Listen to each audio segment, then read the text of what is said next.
giving you what you love. It's time to give you what you love. I'ma give you what you love.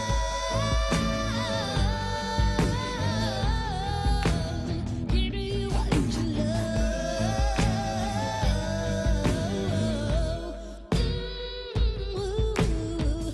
I am sharper than a switchblade, first and last of what God made, and that's the truth. But man, keep on trying to hold me back while another chicken head come on to lose. Too strong, try to do me wrong, and the last one standing will order and command you to dance.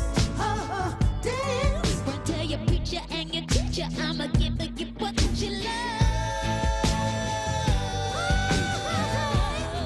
I got to give you what you love. It's time to give you what you love.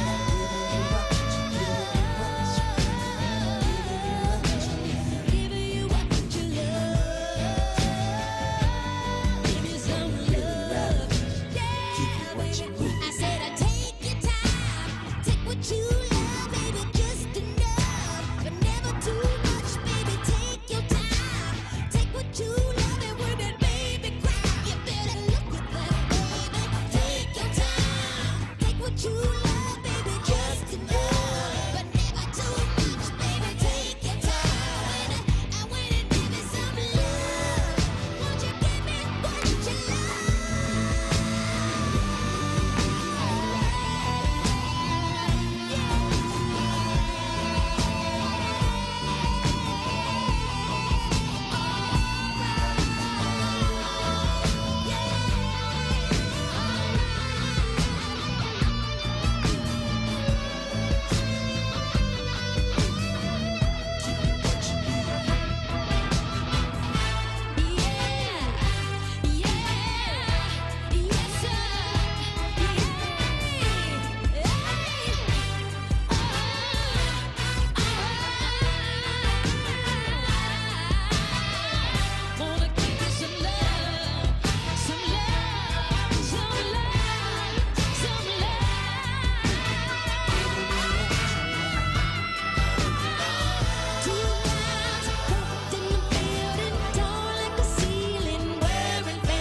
Ready? Welcome to The Source, 96.1 FM, 900 AM, streaming live on WordRadio.com. Follow us on all social media platforms at onWURD. 215-634-8065 is the number to call in. If you are hearing the sound of my voice, I am Andrea Lawful Sanders, and I am your host on Mondays, Tuesdays, and Thursdays from 1 to 4 p.m. Get yourselves together. I'm telling you, this morning you heard Solomon Jones, then you heard Charles Ellison, and now I am the first black woman that you will hear on the air today after everything that took place last night, and I need you all to get yourselves together. I play that song every single day as my opening theme song. It says, I am sharper than a razor, eyes made a laser, bolder than the truth. They want me locked up in the system, cause I'm on a mission, blame it on my youth. Too long I've been naughty on my own, now I got to bring it on like a rolling stone. I ain't never been afraid to die. Look a man in the eye, I come to give you what you love. Here we go. I have to tell you that in the last several weeks, I have been in a strange place. You hear me talking all the time about going out to ride my bicycle and really meditating and finding places of gratitude. And so that's what I've been doing, right? Riding, trying to do about 100 miles a week, to the consternation of the people that repairs my bike. It is not a cheap bicycle, but I am riding it hard and fast. And the people that rode with me yesterday could barely catch up with me because I was doing a 2.5-minute mile. I'm telling you, that's how fast I'm out there flying on the bicycle, just to get my mind right. And for some reason, yesterday, I had this really deep feeling in my stomach, and I was like, "Done, something's not right." And then the whole incident happened with the grand jury and Breonna Taylor. And I started looking down my timeline, which I probably should not have done, and I'm watching all the black people just going nuts, right? Paying, this is what the black woman is disrespected, blah, blah, blah, blah, blah. So aside from canceling every guest that I had today, and all I have on here are black women, because we're going to talk from the rooter to the tutor, and I'm talking some amazing guests, right? To talk about why we are, where we're going, and what this looks like now as we move forward in America. I have got to talk to you all. We have to, I say this all the time, right? Black women continue to carry people, and I am in a place, and I've always been in this place, where I refuse to stay in a place where I'm disrespected, unappreciated, or taken for granted. And so as you all move forward, for those of us with white friends, our white friends, I want you to pay attention now. It's not enough for you to just cluck your tongues and say, "Oh my God, this is so bad," or put up a picture on Facebook and say, "Breonna Taylor, rest in peace, Breonna Taylor." What are you going to do? What are you going to do?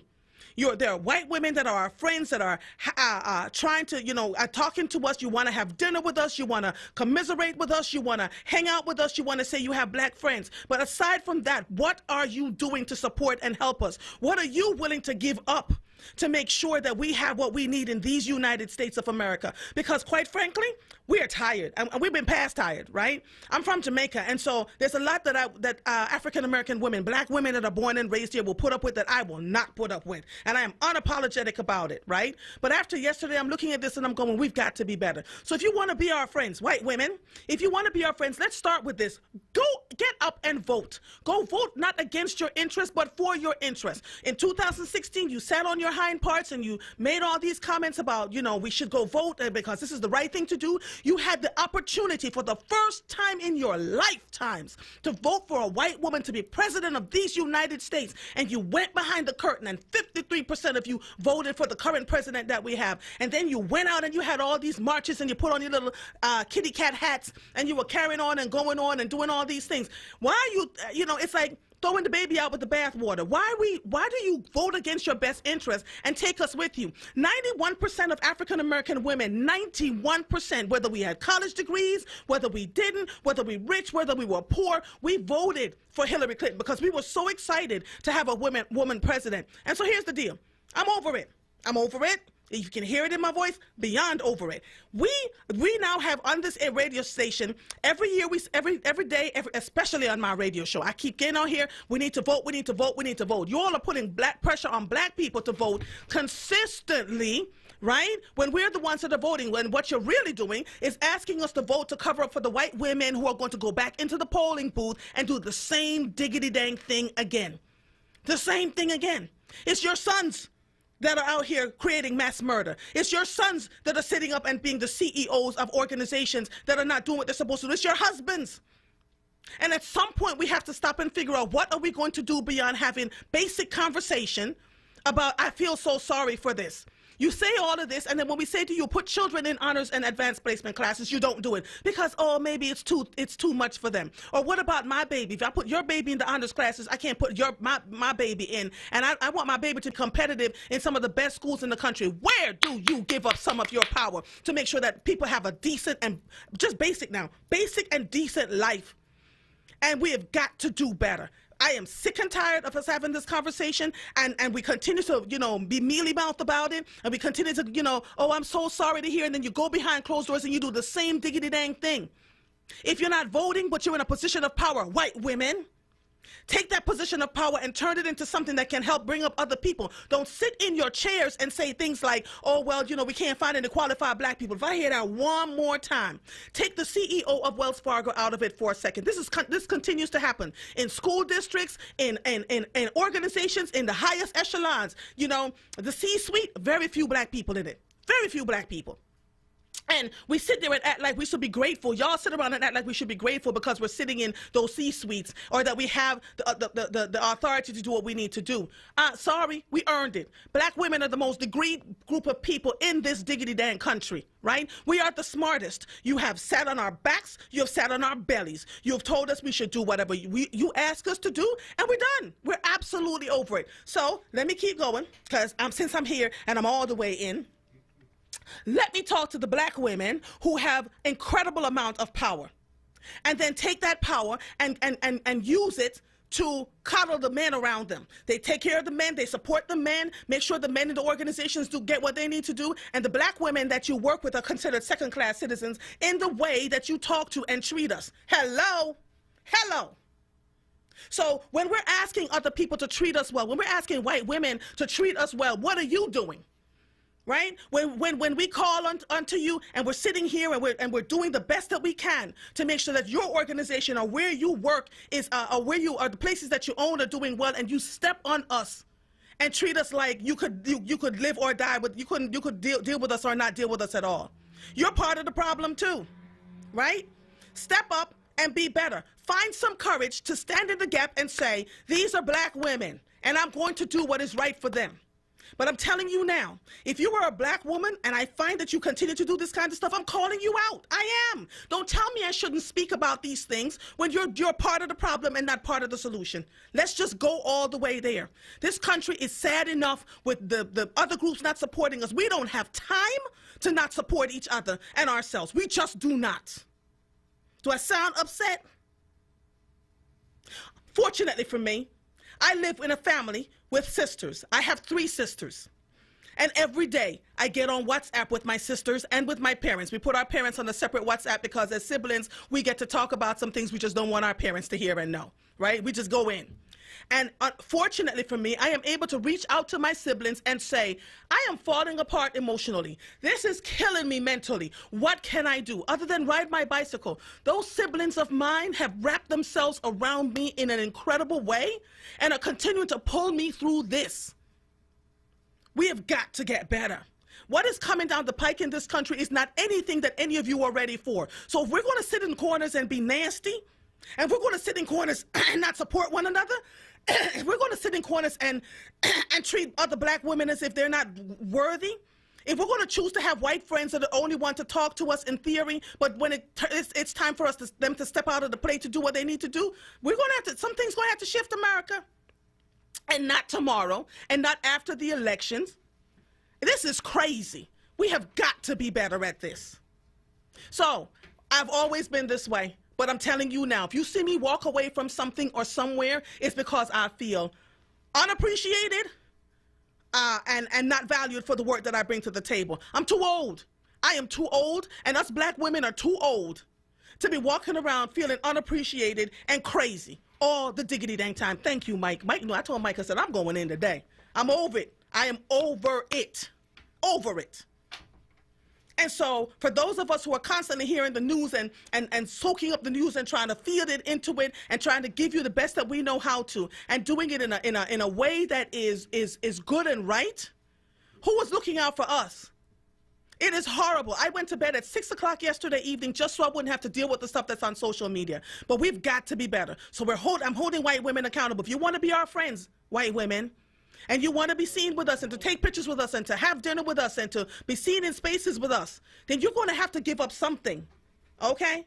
I cannot take it. You're going to have to give up something other than lip service. You're going to have to. And to the black women who are in spaces of power and are doing everything except what is right, yeah, we're coming for you too. Coming for you too. Because you see, it's not okay for you to say, I have it, I'm okay, I'm doing well, so let me take care of me and mine. That's not what we're about. We've been a people that have taken care of everybody else but ourselves. I'm over it. Mary from Mount Airy, line 2. How are you? Yes. Good afternoon, Andrea. Good afternoon, ma'am. You know, this is clearly a cover-up in the Breonna Taylor's case because those police officers, they need to be charged with manslaughter, tampering with evidence, and aiding and abetting in that crime. because it was no need for a no-knock warrant since they had Breonna Taylor, former boyfriend, in custody. They had him in custody, and they probably had limited or no evidence to continue to hold him. So, Miss Mary, they had to have lied to a judge to get a no-knock warrant. Of course. That was a serious matter when they tampered with evidence. And when you do that, a police officer or any individual that provides false information to a judge, that's automatically a crime. And they could be prosecuted just on that alone. And it caused the murder of Breonna Taylor. So, people need to look at the who presented this information to the grand jury, and they're hiding information because we need to know who was the judge who signed off on this no-knock warrant, who provided them with the information, and the ones that provided them with the information caused murder of this young lady. This is why they can be charged with manslaughter, which people need to look at the facts that's on board. And for this young man to come out yesterday, the Attorney General or District Attorney, to present that nonsense to us, that's why it's in the hands of the federal government now, since they originally should have been looking at the information the same time as the Attorney General. Miss Mary, so Miss Mary, let me stop you for 1 second, because I am not disagreeing with anything that you just said. Here's here's the crux though. When we vote, and we vote in people like that Attorney General, all of this comes from voting, right? When we vote and we have the kind of president that's putting in the kind of judges that is going to make the kinds of decisions that they do, this doesn't mean a hill of beans to them that they're breaking the law. We see them break the law all the time, Miss Mary, all the time. So yes, I want us to get past being upset that they're doing this kind of stuff and really start to pay attention to what can I do differently to shift and change the policies and procedures that are happening in this country. What can I do other than sitting in my church and letting people come through and hug our babies and kiss our children and pat us on our heads and tell us that they're going to do X, Y, and Z, and then we don't hold them accountable for doing X, Y, and Z? That's the shift that I'm looking for, Miss Mary. I'm not disagreeing with you with anything that you're saying. However, we have to do things differently now, okay? Well, people need to realize any person that's in elected office can be impeached. They can be prosecuted for aiding or changing documents, withholding information. So he's looking at being charged with failing to provide the facts to the public. Well, I'll believe it when I see it, Miss Mary, honestly. I will.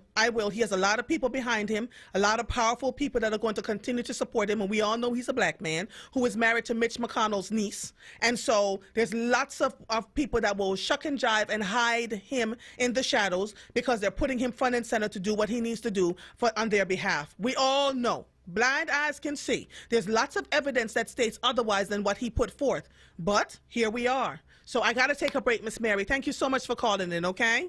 Okay, thank you. All right. Remember, no statutes of limitations on murder. Yes, ma'am. Yes, ma'am. Thank you. Bye-bye. Okay, Andrea. You are listening to The Source, 96.1 FM, 900 AM, streaming live on WordRadio.com. Follow us on all social media platforms at onWURD. 215-634-8065 is the number to call in. If you are hearing the sound of my voice, I am Andrea Lawful Sanders, and we'll be right back after these messages. Recovery starts with a call. Pennsylvania's Substance Use Disorder Hotline is staffed by real people who are trained to help. They're here 24 hours a day, 7 days a week. They'll get you or your loved one into treatment regardless of your access to insurance. If you or someone you know is suffering from addiction, call 1-800-662-HELP. Recovery starts with a call. Paid for with Pennsylvania taxpayer dollars. Livelihood, the new initiative from WORD Radio, connecting Philadelphians to jobs, entrepreneurship opportunities, small business resources, and financial literacy. Visit WURDworks.com right now and take the next step in your professional journey. Work, work, work, work, work, work. To me, I be work. Livelihood is supported by the Nightland Fest's Local News Transformation Fund, Borealis Philanthropies Racial Equity and Journalism Fund, and the Solutions Journalism Network. I'm Joe Biden, candidate for president, and I approve this message. But they've got the experience. I'm still in shock 3 or 4 years later that we're in this position now. Our democracy is at a pivotal point. From the top, we don't trust our government. We see the trouble we're in economically. We've got 170,000 Americans dead, and yet this president will do anything he can to make it seem like things are better than they are. I did more for the black community than anybody with the possible exception of Abraham Lincoln. It's our responsibility. If we don't lead that effort to make things better, we can't ask other people to do it. There is no good reason not to vote. Right, we need to have individuals that are in office like Joe Biden and Kamala Harris. They are our best shot to take us forward. And that's what makes me incredibly hopeful, but we really do have to work for this thing. To the thousands who did not vote, we need you to show up for our future and for our country. You cannot sit on the sidelines. You got to get in the game. Paid for by Biden for president. He's back. This is Reverend Al Sharpton. Keeping it real with the Reverend Al Sharpton. In times like these, we have to stay connected. At a brand new time, Monday through Thursday, 9 p.m. till midnight. I'm excited that Keeping It Real returns to WURD. Keeping it real with the Reverend Al Sharpton. Monday through Thursday, 9 p.m. till midnight. This program is pre-recorded. No phone calls, please. Keep it locked to WURD 96.1 FM, 900 AM. WURDradio.com. Hey love, sincerely Sarita here with great news for your livelihood. If you're an entrepreneur, have a side hustle, or are interested in technology and how it impacts our community, you don't want to miss Chroma 2020, a virtual conference and community presented by Black and Brown founders. Registration options to Chroma range from 100% free to exclusive access. WURD Radio is a proud media partner for this event. Mark your calendars for the week of September 28th to October 2nd and meet us there. Forward members have an exclusive offer. You get 50% off the 30-day replay. Check your email for the code. In the meantime, visit chroma2020.com to reserve your ticket or learn more today. You're listening to The Source with Andrea Lawful Sanders on WORD Radio. Streaming live on WORDradio.com and the WORD Radio app. Welcome back to The Source. Reverend Joe, are you there? Good afternoon, Miss Andrea. How are you this afternoon? I'm here, Reverend Joe. It's about all I can give you right now. Well, no, I wanted to thank you for having another great week of truth. And I'll give you a real quick story. When I got out of the Marine Corps over 60 years ago, the Marine Corps came from overseas, when we got to California, anybody that was in the Marine Corps could sign up to be a policeman in California when they have to take a test because they know you were trained to kill. And that's what's wrong with a lot of these policemen they hire now. They've been in the war, they've shell-shocked and everything else, and they hate black folks, so they're trained to kill. And another thing about this history stuff, they always hold back a lot of the information. You haven't heard too many people talk about the fact they shot 17 shots in the room that killed that young lady. Yeah, 17. Now listen to me. When you shoot that many times in a room, you spray the room, anything living, moving, or whatever will be killed or hurt. And they know that. So there ain't no mistake with these folks. We got to stop sugarcoating the situation. They hate us, well, I do kind of think in the back of my mind why they do. But you keep the truth coming. And I just wanted to say that because I know it's a long weekend. Yeah, thank you, Reverend Joe. I appreciate you for always calling in and being encouraging, okay? God bless you. Have a good one, sir. Bye-bye. Bye-bye. Hadia, Mount Airy. Hadia, you there? How you doing? Can you hear me? Yes, ma'am. How are you? I'm not too good. I'm very, very angry about what happened on yesterday with Breonna Taylor, and I kind of figured that was going to happen, but I thought it would be some sort of a charge on all three of them. But my issue that I had was that the family, and this is just my opinion, that the family took the money too soon.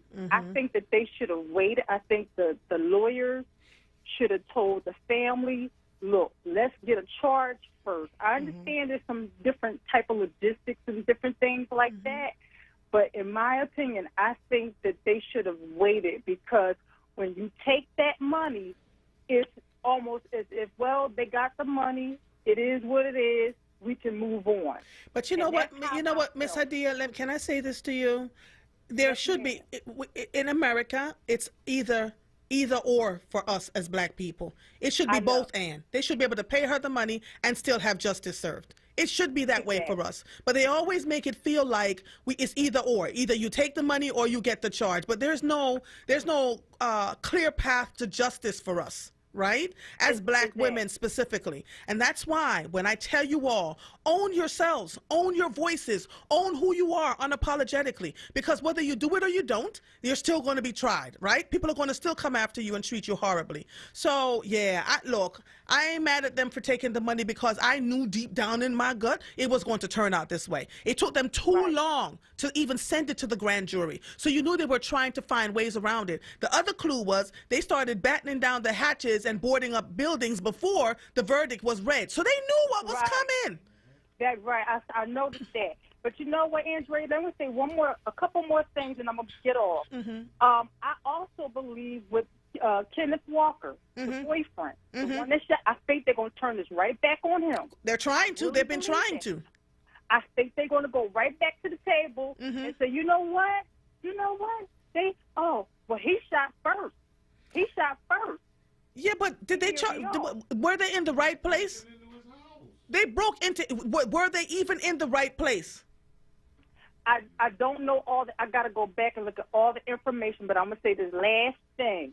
You know that Trump has put A.G. Daniel Cameron, the one that did the whole case, you know he's on the list for the Supreme Court justice. Of course. I'm not surprised by anything they do anymore, honestly. So I just want to let you know that. Yes, thank you so much. So I guess that's what he gets for. Oh, you're quite welcome, Hadia. Enjoy. Who do I have next, Mike? You got Wakil. Hey, how you doing, sister? They don't lack us, so they do stuff to us that they've always done to us. It's not going to change until we change, until we take a stand. They love pain, so the only thing we could do is hit them where it hurt at. In their pocketbook. Yep. We got to call for economical boycott. Then we got to stay out of Walmart. We got to stay out of Mickey D's. Come on now. We got to stay away from Home Depot. We got to stop buying these stuff. We got to back up. That's what we need to do. All the women you talked about, get them sisters to stop spending money. Wakil, let me tell you something. I've been trying to do that for years. I don't buy clothes in. Listen to me, Wakil. I don't even buy clothes in stores. I don't even. You hear me? We stay out of Walmart. I tell my husband all the time, let's just be very careful. I am very particular about where I shop and buy my goods, and I support 80% of our money stays in our black community. That's just one person. That's me, right? But I'm conscious enough to do that. So for me, instead of spending $1,200 on a T-shirt in a department store, I go find a person of color who sells fabrics. I design my own stuff, and then I pay somebody of color to create my clothes for me. I ain't giving them another red cent. But I've been there for years and trying to get people to get there with me. That's good. That's good for you. But what we got to do, we got to get the so-called national organizations and get them to say that, to tell our people to stop buying. Let's not have no Halloween. Let's not have no Christmas. Let's not have no Easter. Let's not go in them stores, and they'll get the idea. Yeah, because money, it's always money. And they realize, Wakil, that once we get it in our heads that if we stop spending... Yep, it is. Don't give them the God back. You're right. Don't spend the money. Boycott. That's what we need, a national boycott. You're absolutely right, Wakil. But our people's got to get on board, Wakil, right? And stop saying things like, I need my sneakers and I need my this. We don't need another diggity-dang thing. We're in COVID-19. We're not going anywhere. We're not doing anything. Stop spending money on things we don't need to spend money on. Okay? Yes, ma'am. You understand. Oh, I get it. I get it. Let's get that out to the sisters and the so-called national organizations, and we need to boycott. Yes, we need to stop spending money in their ears then. They'll feel that. Yep. All right, thank you for listening. You're quite welcome, my brother. Thank you for calling in. Olanian, nice down. Greetings. Greetings. How are you? I'm doing good, and I'm fired up. I love to see us. I like to boycott, and I really want us to do it seriously, not just not just a one-day thing. Yep. I'd love to see us seriously start a savings fund for the next cases of where police or citizens shoot us. They're going to do it again. They did it since they will. They killed that man in Georgia who was jogging. They did it to Breonna Taylor. They did it to the lady who was in Texas who was driving and was killed. Sandra Bland. Kill us again. We need to be legally ready. And I'd like us to start a fund. I got my $350 that I'm ready to donate to it. Come on. And I'd like us to get some attorneys who can legally set up this fund now. Yes. And advertise it over WURD radio, of course. Yeah. The NAACP Legal Defense Fund is very different as a separate arm from the NAACP itself. I'm going to suggest that you do a little bit of research and send the money to them to help them to gain more lawyers and do what they have to do, because part of my angst is that we have so many black people with money, with funding, with the kinds of wealth that can actually make a difference, and they're just sitting on the money or saying it's not my problem and I shouldn't have to do anything about it. But the fact of the matter is, silence is complicity on all ends, whether it's coming from white people or black people, right? And so when I tell you that my siblings and I have paid for college tuitions for children of people that are not family members, but we just understood that those children wanted to go to school and that there was no one there to support and help them. We're so busy trying to be seen as important and top echelon in communities. You want to do that? Save the village. It's on fire. And so if each of us put in $20 or $30 to support one another and help one another versus walking around feeling so self-important, we can get a whole lot much more done on behalf of our community. So part of the issue is us. It's us. Thank you so much for calling. Yeah, and can you help me find someone who can start this fund? So again, I tried access the internet, sir. Yes. So Google the NAACP Legal Defense Fund. Start there, and then I'm going to check in with some of my friends that that are lawyers and civil rights attorneys, and we'll figure it out. Okay. And has the NAACP jump into this case? Yes, they have. Ben Crump, poor thing's been out here running himself ragged. Just go take a look. Okay. All right, thank you. Oh, you're quite welcome. I have two more callers before I have to go to break. Eugenia. Hi, good afternoon. Good afternoon, ma'am. I just want to say I walk around every day with voter registration, and I know the young people know how to get online with it. But what I'm finding in the community, I just got out of Center City, and what I'm finding is our African-American men don't want to vote. And they're not giving me a valid reason. And I'm saying to them, I really do understand your plight. I have grandsons. I'm very, a little fearful for them and their lives, or, peer-to-peer and with the police. But, if to do nothing is you're going to suffer. If we don't win, you're going to suffer. Yeah. One way or the other, so you might as well go ahead on and vote. Yeah, Eugenia. My whole thing is they're not giving me a good answer. They're just making excuses. You know what you're hearing? What I mean? You know what you're hearing, Eugenia? Their trauma. You're hearing their trauma. True. And they don't know how to explain their trauma to you except to saying, I'm not going to do it. You know, our black men have been maligned. We as black women have stood in the gap for our black men as much as we know how to, beyond borders. But they have been traumatized. They've been locked up with alacrity in this country and used for slave labor to build license plates and whatever else they're doing. They're making people billionaires, right? And I understand that. I do understand that. And I talk compassionate to them. I don't try to put them down because I understand that as well. But I said, as a people, we are going through as a people. You know what I mean? Yeah, I hear you. And so, somebody, I don't know who it is right on the top of my head, but they're doing a don't buy on November the 3rd. And I know on registration day. So, Eugenia, I'm going once to just stop buying, period. Let's stop doing the one-day stuff, because one-day stuff don't help them, does not help. They feel it in their purses for a day, and then we go right back to the foolishness. I say stop. You're right. You're absolutely correct. But I said one day is better than no day at all. Man, I'm not there. I'm not there. I want us to stop. We've been doing it for years, though, Eugenia. We don't buy. Blackout Day over here. Every time something happens that we don't agree with, we have this don't buy. Let us as a people, we have trillions of dollars in spending capital. We're wasting so much money that we could be investing in other things. Stop buying, period. That's where I am. So thank you, my sister. Thank you, my sister. Right. All right, you have a good one. Thank you. Oh, you're welcome. Bye-bye. Mike from Northeast, you're my last caller before I go to break. How are you? Hi, very well. Very interesting. I'm glad people get the ability to vent, but I will say this. It's a lot of, from what I'm listening to, very little specifics, very little just venting. I would recommend you get a legal scholar on, not someone who's activist, who has any axe to grind, who could explain what happened in this case and how it came down the way it did come down. Because to me, it sounds very close to, people saying, don't buy from white establishment. Well, we don't want a time when white establishments say, don't ever buy from black establishments. So, Mike, let me stop you for a second, because white establishments have not been buying from black establishments for a long time. And quite frankly, sir, with all due respect, we have been following this case, reading it. Don't think for a second that because we're not in law school that we can't do this and we don't understand what we're talking about. Please don't. Well, the last woman that called in, she said, she was commenting a lot, and then she said, I really don't know. I'm going to have to look at the case. Then don't comment. So, but Mike, let me say this to you.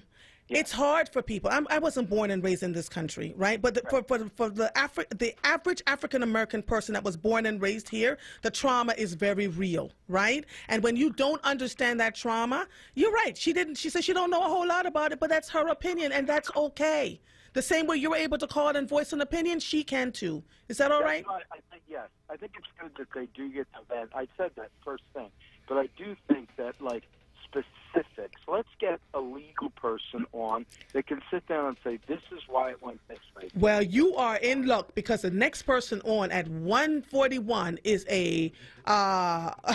someone who teaches courses in constitutional law. Think I wasn't ready? Oh, I'm ready. I'm absolutely ready, sir. So she will come on and talk about the constitutional law and why this case happened the way it went, and then we can go from there, okay? Thank you so much for calling, all right? Have a good one. You are listening to The Source, 96.1 FM, 900 AM, streaming live on WordRadio.com. Follow us on all social media platforms at onWURD. 215-634-8065 is the number to call. And y'all, let me tell you, I don't hang up on people. I love the WURD listeners, but not today. Not today. I want you all to practice a little bit of empathy, if only for 3 hours, if only. I am Andrea Lawful Sanders, and we'll be right back after these messages. The Murray Report. Bringing you the latest in sports news and opinions. Hosted by Chris Murray. Saturdays from 11 a.m. to 1 p.m. Right here on Word Radio. 96.1 FM and 900 AM WURD. Streaming live on WordRadio.com and on the Word Radio app. Just one more step. You got it. You're doing great. This is the sound of a nationally ranked top rehabilitation hospital, home to the largest collection of robotics in the United States, where we continually exceed patient expectations, because no injury is too severe or too minor for our care. There you go. This is the sound of success. Moss Rehab. Challenge accepted. Former Vice President Joe Biden. We have to let people know we're listening, that we not only understand their struggle, but they understand the fact they deserve to be treated with dignity. Senator Kamala Harris. Part of the point of freedom is to be free from brutality, from injustice, from racism, and all of its manifestations. But they're not getting a chance now. Joe Biden and Kamala Harris have a real plan for police reform. It means creating a national standard on use of force and conditioning federal funds for police departments on adoption of that standard. It's about giving the United States Department of Justice the subpoena power to investigate systemic police misconduct. And that's what we're going to do. We're going to change that. I really mean it. I believe with every fiber in my being, we have such an opportunity now to change people's lives for the better. I'm Joe Biden, candidate for president, and I approve this message. Paid for by Biden for president. We've all adjusted our daily routines in these unprecedented times. And for many of us, voting at our polling place in November is a routine that means so much. But did you know that every Pennsylvania voter can vote by mail from home this year? Whether you're a Pennsylvania senior, essential worker, or simply someone who needs more flexibility to vote within a challenging schedule, voting by mail allows you to make your voice heard at the ballot box on your schedule while protecting your family's health. You can turn your mailbox into a ballot box by simply visiting votespa.com on your computer or any mobile device to request your mail-in ballot. With November 3rd around the corner, it's more important than ever to request your mail-in ballot today. It's simple, secure, convenient, and safe. This year, you shouldn't have to choose between your vote and your health. We're all in this together, and voting by mail gives you the power to make your voice heard. So sign up at votespa.com or return your mail-in ballot application to your county election office today. Paid for by Power Interfaith. You're listening to The Source with Andrea Lawful Sanders on Word Radio. Streaming live on WordRadio.com and the Word Radio app. Welcome back to The Source. If you're just joining us, I am Andrea Lawful Sanders, 96.1 FM, 900 AM. Wow. 215-634-8065 is the number to call in. I just want to let you all know that today, all my guests, wiped them clean. If you were not a black woman, I wiped it clean today. And so I called my powerful friends because one of the things that I'm going to tell you all carefully is that having all the money in the world without creating authentic relationships don't mean a hill of beans. And so over the years, I have collected a group of black women and white women who have been in the trenches doing the work. And so I called them today and I was like, find me somebody good to talk to about some of this stuff. And so right now you're about to hear someone who I hear is top notch. Let me get my throat together. Stacey, I'm so sorry, y'all, because I was in a mood when I started the radio show. Stacey Hawkins is a frequent writer and sought-after speaker on the issues of employment law and diversity. She served on the Philadelphia Diversity Law Group and the Pennsylvania Bar Association Commission on Women in the Profession Diversity Task Force. She worked as a senior labor and employment attorney and as the director of diversity for major law firms. Professor Hawkins teaches courses in constitutional law, employment law, and an original seminar on diversity and the law. Her scholarship focuses on the intersection of law and diversity and has been published in the Fordham Law Review, the University of Pennsylvania Journal of Constitutional Law, and the Columbia Journal of Race and Law, among others. For those of for the white folks that are listening that wants to say that we don't know what we're talking about, here we go. She is a recognized expert on employment law and diversity, and has been interviewed or quoted in various news outlets, including the Courier Post, Law 360, and Philadelphia Magazine. She's an experienced lawyer, employment lawyer, and diversity professional. Prior to law teaching, Professor Hawkins spent more than a decade in private practice, advising clients in both the public and private sector on the development and implementation of legally defensible diversity policies and programs. She served as Special Diversity Counsel to Holland & Knight, LLP, and was the first diversity director for Ballard Spahr, LLP. As a management-side employment lawyer, Professor Hawkins has counseled and defended employers in a wide range of legal matters, including labor relations, employment discrimination, wage and hour compliance, and affirmative action planning. She has held or holds a number of professional and civic employments, including as an advisory board member of the Public Interest Law Center, as an inaugural member of the Philadelphia Diversity Law Group. Professor Hawkins earned her BA from the University of Virginia and her JD from the Georgetown University Law Center, where she's the national champion of the 1996 Frederick Douglass Moot Court Competition. Professor Hawkins, are you there?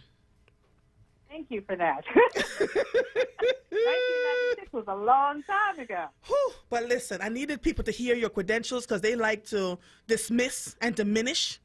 You know, the fact that our lived experiences are not enough, that we have to go get the degrees and then serve on this and serve on that and teach and do everything else, dance through the hoops and sing hallelujah before they can believe anything that we have to say. And even then, Professor Hawkins, we still get the pushback, right? So I want to thank you, excuse me, for being willing to, at such short notice, to get on the air with me today.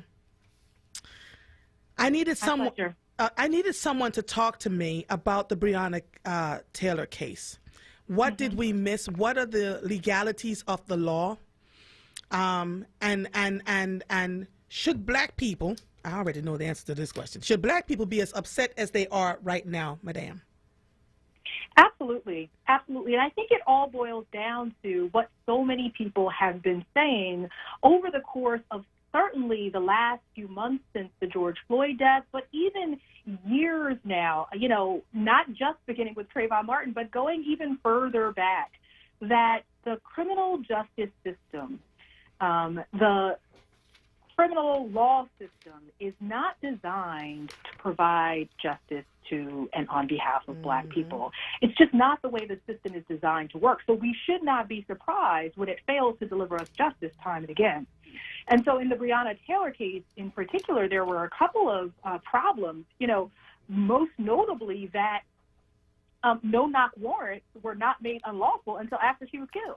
Wow. Right? And so that's not a predicate for holding the police department liable for her death. And so once you say that the police were lawfully present because they were executing this warrant, and then you find that her boyfriend, although unaware that this was the police, nevertheless responded as any reasonable person would with someone, you know, unannounced, entering forcefully their home as if there were an intruder. So he pulled a gun. He was authorized to carry a gun, and he pulled a gun in self-defense of himself and Breonna Taylor. But that then posed a threat of, you know, imminent danger to the officers. And so they retaliated with lethal force. And so, again, it really is so many things about this case that are both unfortunate but reveal the problematic nature of our criminal justice system. The fact that they were able to, and, you know, I don't know the details, but certainly there have been allegations that the no-knock warrant was obtained on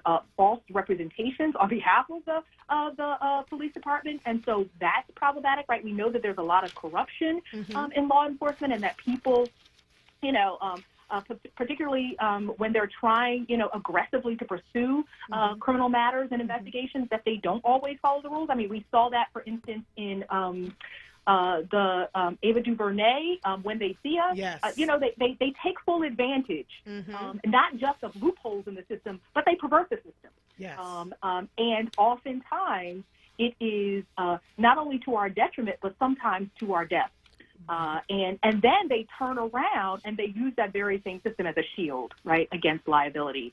And that's, again, this kind of qualified immunity standards for police officers, that if they kind of reasonably feared and, you know, they didn't do anything that was unlawful, which, again, the no-knock warrant wasn't unlawful, then there's almost no way to hold them accountable even when, you know, these tragic circumstances result. Right. Wow. Thank you. You made it very clear in a way that everybody could understand why this was happening the way that it did.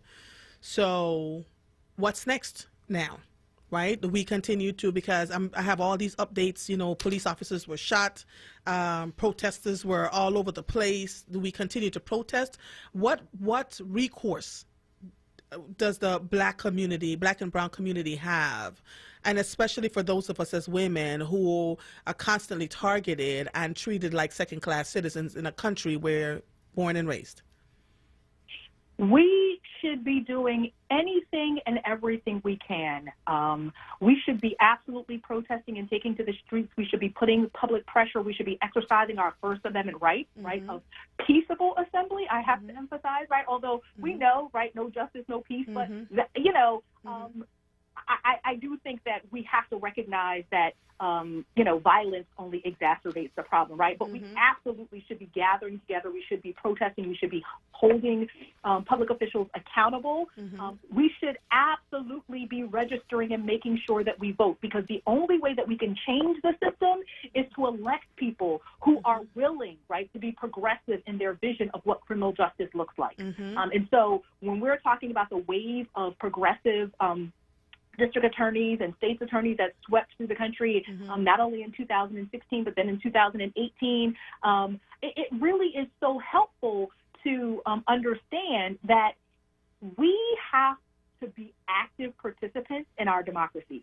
We just can't rely on legislators to do the right thing if we're not holding them accountable. Right? If we're not, you know, showing up at city council meetings, you know, writing and calling our legislators, if we're not protesting in the streets, right, making sure, like, you know, they said in front of Mitch McConnell's house. If we can't sleep, you're not going to be able to sleep, right? Yep. Making sure that we're using every tool in our civic toolbox to advance our causes on behalf of justice. And so we should be doing all of those things. And obviously, we should continue to litigate these things, even when, the system doesn't work in our favor. And so I think that everything helps.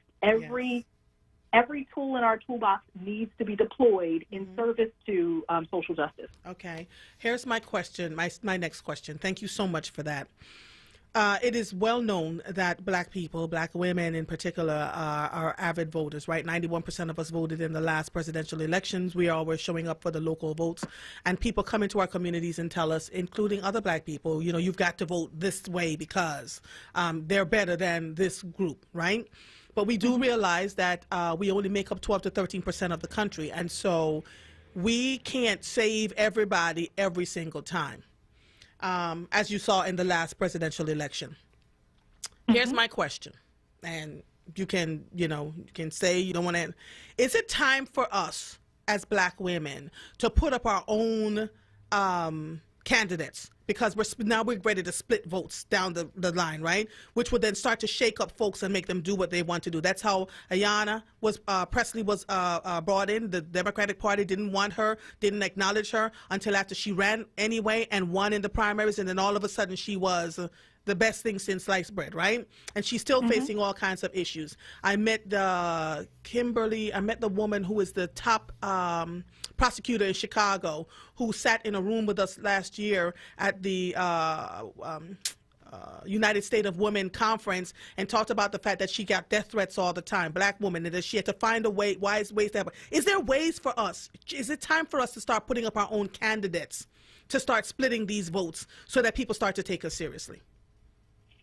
Absolutely. I think that we should certainly run for office. Now, I want to be clear about putting up our own candidates. I do think certainly in national and even in most local elections, these candidates should be running on one of the primary party tickets. Because I've talked to so many people about, this, we should, a third party. And I do know, and I'm not trying to disparage Black Lives Matter, the movement for Black Lives has an independent party, candidate that they put up sometimes. And again, local elections, sometimes that can be successful, but I want to be very clear about our national politics. We are a two political party system. We are. And we have seen time and time again that the third party candidates, especially things like the Green Party when Ralph Nader was running, and even Jill Stein and Johnson in this 2016 election, they drew away crucial votes from the Democratic Party because oftentimes they draw down the Democratic vote. They don't split nearly as much the Republican vote as kind of those third party and independent candidates split the Democratic vote. And when we see that Hillary Clinton lost in some precincts by a handful, literally a handful of votes, for people thinking that I'm going to use my power, right, to vote for and try to change the system by voting for a third-party candidate. What you did was not change the system. What you did was undermine your own interest. Absolutely. Right? So on the national political scale, we have to understand we are a two-party system. That third party, we have not gotten around to a point where that third party is an actual viable candidate. Yeah. Now, like I said, at state and local levels, sometimes that's possible depending on how politics are run. But if you're willing to run on one of the primary party candidate platforms, that's absolutely, we've seen it. Lucy McBath and all kinds of people who were, motivated to enter politics because of this moment, because of what's going on, because they can no longer sit on the sidelines. And like I said, we have to deploy all the tools in the toolbox. Agreed. I should have been more clear. I actually meant for the two-party system. If the party doesn't support them, run in the system anyway, so as a Democrat, but without the party support, then they can do it. Let me take a quick break, and then we'll be right back, okay? Okay, right. Thank you. You're welcome. You are listening to The Source, 96.1 FM, 900 AM, streaming live on WordRadio.com. Follow us on all social media platforms at onWURD. 215-634-8065 is the number to call in. If you are hearing the sound of my voice, I am Andrea Lawful Sanders, and we'll be right back after these messages. The Word Radio newsletter, keeping you informed, engaged, and connected. Sign up by visiting wordradio.com. Scroll to the bottom of the page and type your email address under Connect with Us. You'll receive the latest information on Word Radio, messages from our president and CEO, Sarah Lomax Reese, exclusive articles and multimedia content, and resources. Stay informed with the Word Radio newsletter. How do we make sense of our nation's history with race, privilege, and inequality? On Thursday, September 24th at 6 p.m., join Pulitzer Prize-winning author and Harvard University historian Annette Gordon-Reed as she discusses the challenges of wrestling with America's complicated past. This free virtual event is part of the Museum of the American Revolution's Carl M. Buchholz lecture series. Tickets are free, but registration is required at amrevmuseum.org or by calling 215-253-6731. Recovery starts with a call. Pennsylvania's Substance Use Disorder Hotline is staffed by real people who are trained to help. They're here 24 hours a day, 7 days a week. They'll get you or your loved one into treatment regardless of your access to insurance. If you or someone you know is suffering from addiction, call 1-800-662-HELP. Recovery starts with a call. Paid for with Pennsylvania taxpayer dollars. Word Radio presents the following information to help you navigate the upcoming election. This is Charles Ellison, host of Reality Check on WURD. Are you a Philly voter trying to figure out the best way to get information on how to vote? Start at votespa.com for more information on such important activities as registration, applying for mail-in and absentee ballots, dates and deadlines, and locations open for voting. Also, more information, including phone numbers to the city election commissioners, is at philadelphiavotes.com. Keep following us on @onWURD on Twitter, facebook.com/4word, and hashtag #WordOnPolitics for constant updates on election 2020. And remember, vote early. Stay informed and vote. For more from Charles Ellison, tune in Monday through Thursday, 10 a.m. to 1 p.m. or visit wordradio.com.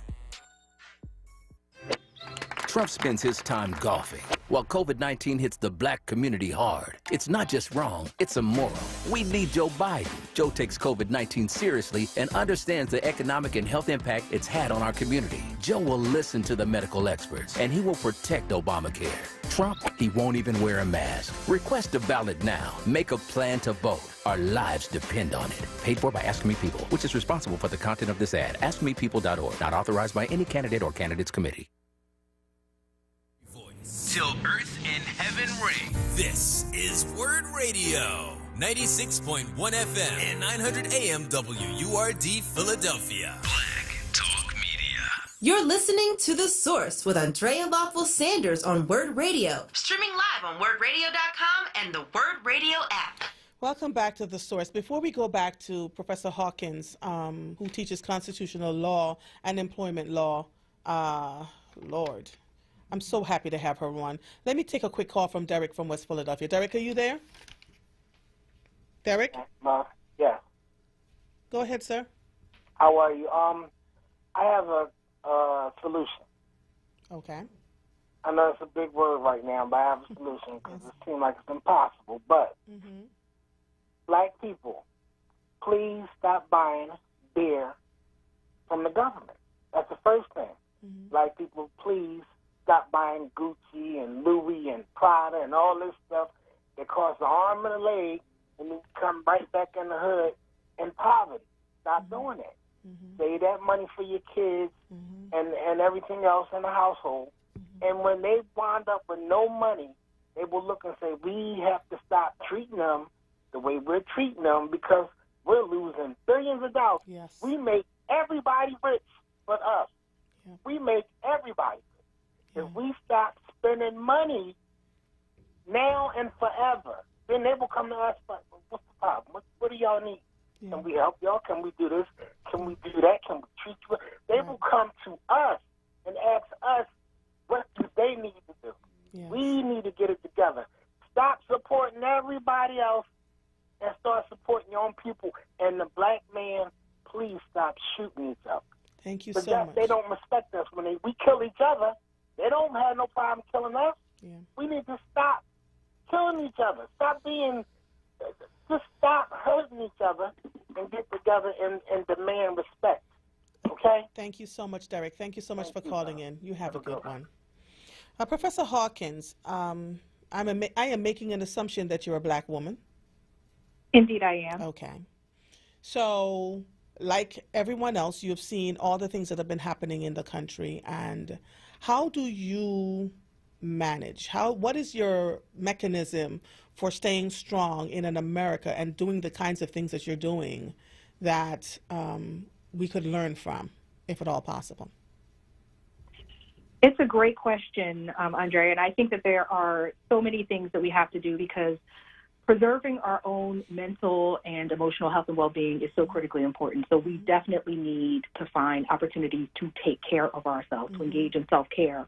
But for me, I draw strength from understanding that we stand in a legacy and a tradition of strong, proud Black people who have not only endured the most horrific conditions of slavery known in human existence, but who fought for rights in this country, again, endured hoses and, police dogs and attacks and brutalization and lynching, so that we can enjoy even the minimal equality and rights and opportunities that we have today. Right. So how dare I stop engaging in the work of our ancestors in trying to make this place a better place for our children, right, for the next generation. I want to bequeath a legacy that is befitting of my ancestors. I want to give them a better world than I had, like they gave us. Yeah. So I have children, and I'm motivated by leaving the world a better place for my children. Yes, my sister. What are your children old enough to understand all of this? My children my son is a senior in high school, so absolutely, and my daughter is in the 7th grade, and we absolutely have these conversations all the time around the dinner table. We have them around particular moments like, the protest around George Floyd and, especially even Trayvon Martin and when younger people are affected by police violence. So, yes, we have these conversations all the time. Yes. It's interesting that you said that because the dialogue that we're having with our children, my sons are older, they're 28 and 24, and we're still having weekly conversations. They live in separate parts of the country, both college degree, doing their own thing, but I check in with them weekly to make sure that they're okay. And I find that the strength that we have comes from family, right? So we're able to really call and draw upon our family and be in our most vulnerable states. We don't have to dress it up. We don't have to make it look pretty. You can fall apart in front of your family members and say, this is where I am, before you dust yourself off and get up and keep moving, right? That's right. I absolutely agree with you that self-care is also incredibly important. You're in a spot where you're doing constitutional law and employment law. What are the things that you're seeing? Are things getting better, or are they the same, or we're going backwards? At the federal level, insofar as constitutional law is concerned, things are definitely getting much worse. If you are Black, minority, or otherwise kind of, otherized in this country, Muslims, Arabs, LGBTQ persons, we had that Bostock ruling, but, rest assured, they're going to come right back and they're going to have, conversations about how no one who believes that, homosexuality or, transgenderism is a sin has to abide by that law. Right. So it is definitely getting worse. What I am inspired by, though, is that, again, not only that there is this progressivism at the state and local level, but in the courts as well. And so while, Donald Trump has been hell-bent on making our federal courts, including our Supreme Court, as conservative as he possibly can and turning back rights on behalf of every marginalized group in this country, state courts are not under his control, right? And so we had a number of governorships that switched to Democratic control, and those governors get to nominate and appoint their state judges. So in the state of New Jersey, we were just celebrating that a Haitian American black woman, female immigrant. That's right. Also, a Rutgers Law grad became the first black female Supreme Court justice of the state of New Jersey. Right. I mean, that's what's happening at the state court level. And so I say again, we've got to use all the tools in our toolbox. And federal courts are not really very sympathetic or helpful to our social justice cause, but state courts are. Many of them, at least. Yes. Oh, I want to thank you so much for calling in. I know this was last minute, so I'm not going to hold you any longer because I know you have some other things that are going on. Is there anything else that you'd like to share with us before you depart from us today? I just want to emphasize the fact that there were precincts where the Democratic presidential candidate and other people largely on the Democratic ticket lost in 2016 by a handful of votes. Every single solitary vote counts. And Republicans wouldn't be engaged in so many shenanigans to try to prevent and try to, keep Black and brown and other marginalized groups from voting if they weren't afraid of the power of our vote. Please exercise that power. We are not powerless. We can make a change, but it requires us to be actively participating in our democracy. Please vote. Oh, it's a pleasure. It was a pleasure talking to you. When all of this COVID is over, I'd love to be able to meet you and sit down and talk. You were wonderful. Stacey Hawkins teaches courses in constitutional law, employment law, and an original seminar on diversity in law. And so thank you so much for calling in. You enjoy the rest of your afternoon, okay? Thank you. Same to you. All right. Bye-bye. Bye-bye. Okay. Mother is settling down. Settling down nicely. I am going to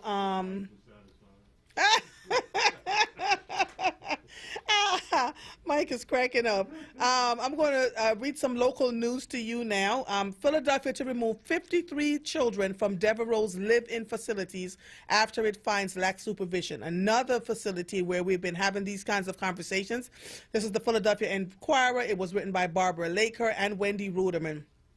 Speaking of media, we need more people of color in those newsrooms, in those radio stations and television stations, and in the writing rooms.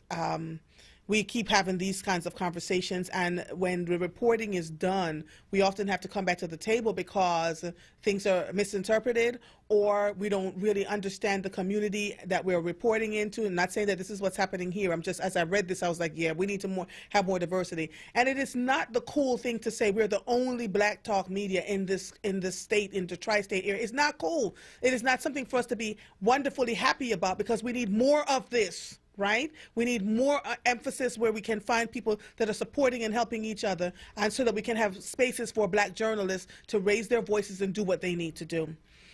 City officials will pull all 53 Philadelphia children out of residential campuses run by Devereaux Advanced Behavioral Health after a 6-week safety review found that staffers repeatedly failed to watch over them.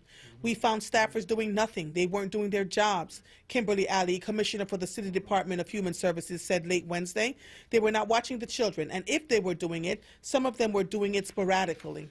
Lord, do I have another caller? Who? Hold on. Let me finish this. The finding was among those revealed in an Inquirer investigation published August 11th that detailed low lapses in supervision, training, and care fueled an environment where staffers sexually abused children at Devereaux. More trauma.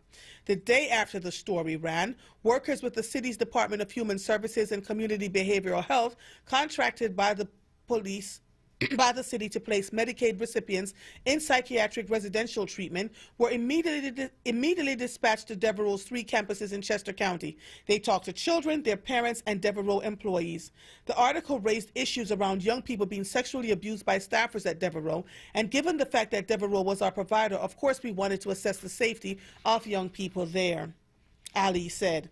Headquartered in Villanova, Devereaux specializes in treating children with intellectual disabilities, mental disorders, and trauma. at 15 residential campuses in 9 states, making it the nation's leading nonprofit health organization of its kind. It cares for 5,000 children across the country every year. On Wednesday, city social workers began to call families with children at Devereaux about alternative placements. The process of relocating the children will take several months, Ali said. Another conversation that I want to have are about the nonprofits that are in our city and around the country that are raking in millions of dollars to do work on behalf of the marginalized in our communities, and we see no discernible changes. So I am working now to figure out who I'm going to talk to from the nonprofit sector to find out what's going on. When a nonprofit leader is making $400,000 a year and the community that they're serving is going further down into the drain and they continue to get millions of dollars in funding, we need to take another look at this. I mean, we have to go there. We have to open up all the boxes everywhere and take a look at everything.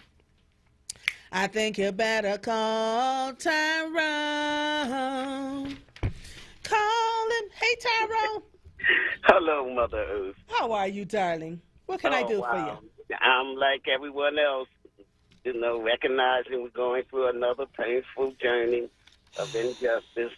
But, Mother, just listening to all the folks who have spoken, but first, again, let me give my respects to my WURD family, much love and respect, and much love and respect to you. Thank you, sir. And when you try to put it all together, Mother, one of the things that I'm at the point is, we got to do things different because with the judicial system, with the new 200-plus justices, federal justices that Trump has already put in place, with another Trump going on the Supreme Court, that means that it's not going to get better. It can get better. It can get better with the design that it is and the way that things are set up, because as the young lady had said, that, we just are in a situation where this justice system just does not work for us. But Tyrone, did you hear her say that it's not working at the federal level, that federally it's getting worse, but he's not in control of the states, which means we have to now work on getting Democratic governors, Democratic senators, Democratic Congress people at the state and local levels. We just have to, right? Right. So once we do that, then they're able to appoint the Supreme Court judges that they want to. They have the power to do that, and so all is not lost. Professor Hawkins was right. All is not lost. If we focus not just at the national level, but focus at the state and local levels, we can start to move some things around and start to move the dead weight so we can get some changes in our democracy. Does that make sense? Yes, it makes sense. But, Mother, what I'm saying is that we have so many things coming at us in so many different directions, especially with the institutional racism that is across the board, the banks, the schools, etc. We got to figure out, how do we do things different? How do we change how we are living in this country? So what's your solutions, Tyrone? How do we do things differently? Well, we really got to focus and be more respectful to one another. We got, as you were saying, you spend 80% of the dollars in of colors. We got to realize these are some of the things that we got to do. We got to do very basic things that are going to help us be better. And like the brother said, we definitely got to stop this violence and killing of one another. I mean, that, to me, has a real detrimental effect on anything that we try to do. But so, Tyrone, here's what I'm going to say to you, though, because we keep saying that we have to stop the killing. The killings are happening because we are traumatized. We don't have jobs. We don't get the good quality education. We don't have. I'm not making excuses for them. right? So Right. what are we doing in our communities to make sure that the next generation of children that are coming up have spaces where they can grow and thrive? If you're sitting in your house and your Bentley is parked in the garage, you're not going out killing anybody, right? If you get a good education, a good, solid, decent K-12 education and a good college education, if that's what you choose to do, or you get into a good apprenticeship program, and you can make money as a plumber or a carpenter or whatever else it is, you're not out there killing anybody, right? So trauma, leads to this kind of stuff. So we have to really work at the root of this beyond telling the folks to stop killing each other, because they're not going to stop if they don't have any other options out here. You understand what I'm saying, Tyrone? Yes, and Mother, I think we're saying the same thing. Okay. But I'm just saying that we just got to do it on a massive level. We got to really, concentrate on taking care of one another. And when I was speaking about the tragedy that occurs from us taking one another's lives, that's just one of the many things that we really need to change. But I'm telling you, we are such a gifted, and a steadfast folks, because like the young lady said, all the things that we have went through, and we are still moving forward. So I'm going to stay on the positive. Just tell folks we got to be vigilant.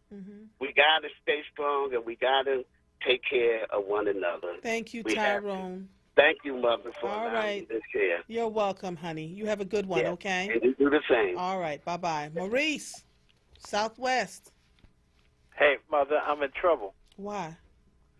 I talked about black woman's hair, so I'm being prosecuted. Maurice, no, you didn't. You're one of my favorite people, Maurice. I made a big mistake, but I meant to do it because I wanted to hurt somebody, so I was wrong for taking my revenge out. But I love that you are doing a mea culpa, though, on the air with Mother, where everybody can hear you. That's right, because what I'm saying is the people missed the point of, I'm talking about the person's actions and not about their hair. They forgot all about that. But I want to talk about what Brother Tyrone was talking about, why he's saying. The problem is that we don't control Harrisburg here in Philadelphia. That's why we can't get nothing done down here. See, we don't reach out to Harrisburg or Pittsburgh or surrounding counties outside of Philadelphia to see what the black activists or the black people are thinking in the other counties to be able to change the vote in Harrisburg. Right. See, we keep everything flexible. We talk more about Jersey than we talk about what's going on in our own state. And for us to be on the same line, we got to have all the blacks in the state of Pennsylvania voting the same way to get the proper senators or the proper state reps or the people that represent us in Harrisburg in line. See, everybody looks at Philadelphia as the big urban area where all the blacks live. But we forget that blacks live in Harrisburg and they live in Pittsburgh too. So we got to pull them together so we can change up what's happening up in Harrisburg. All right now, Maurice, I like it. You better go on with your bad self. I'm loving it. I've been a victim. See, by me being a guard at Graterford, I got to travel all over the state.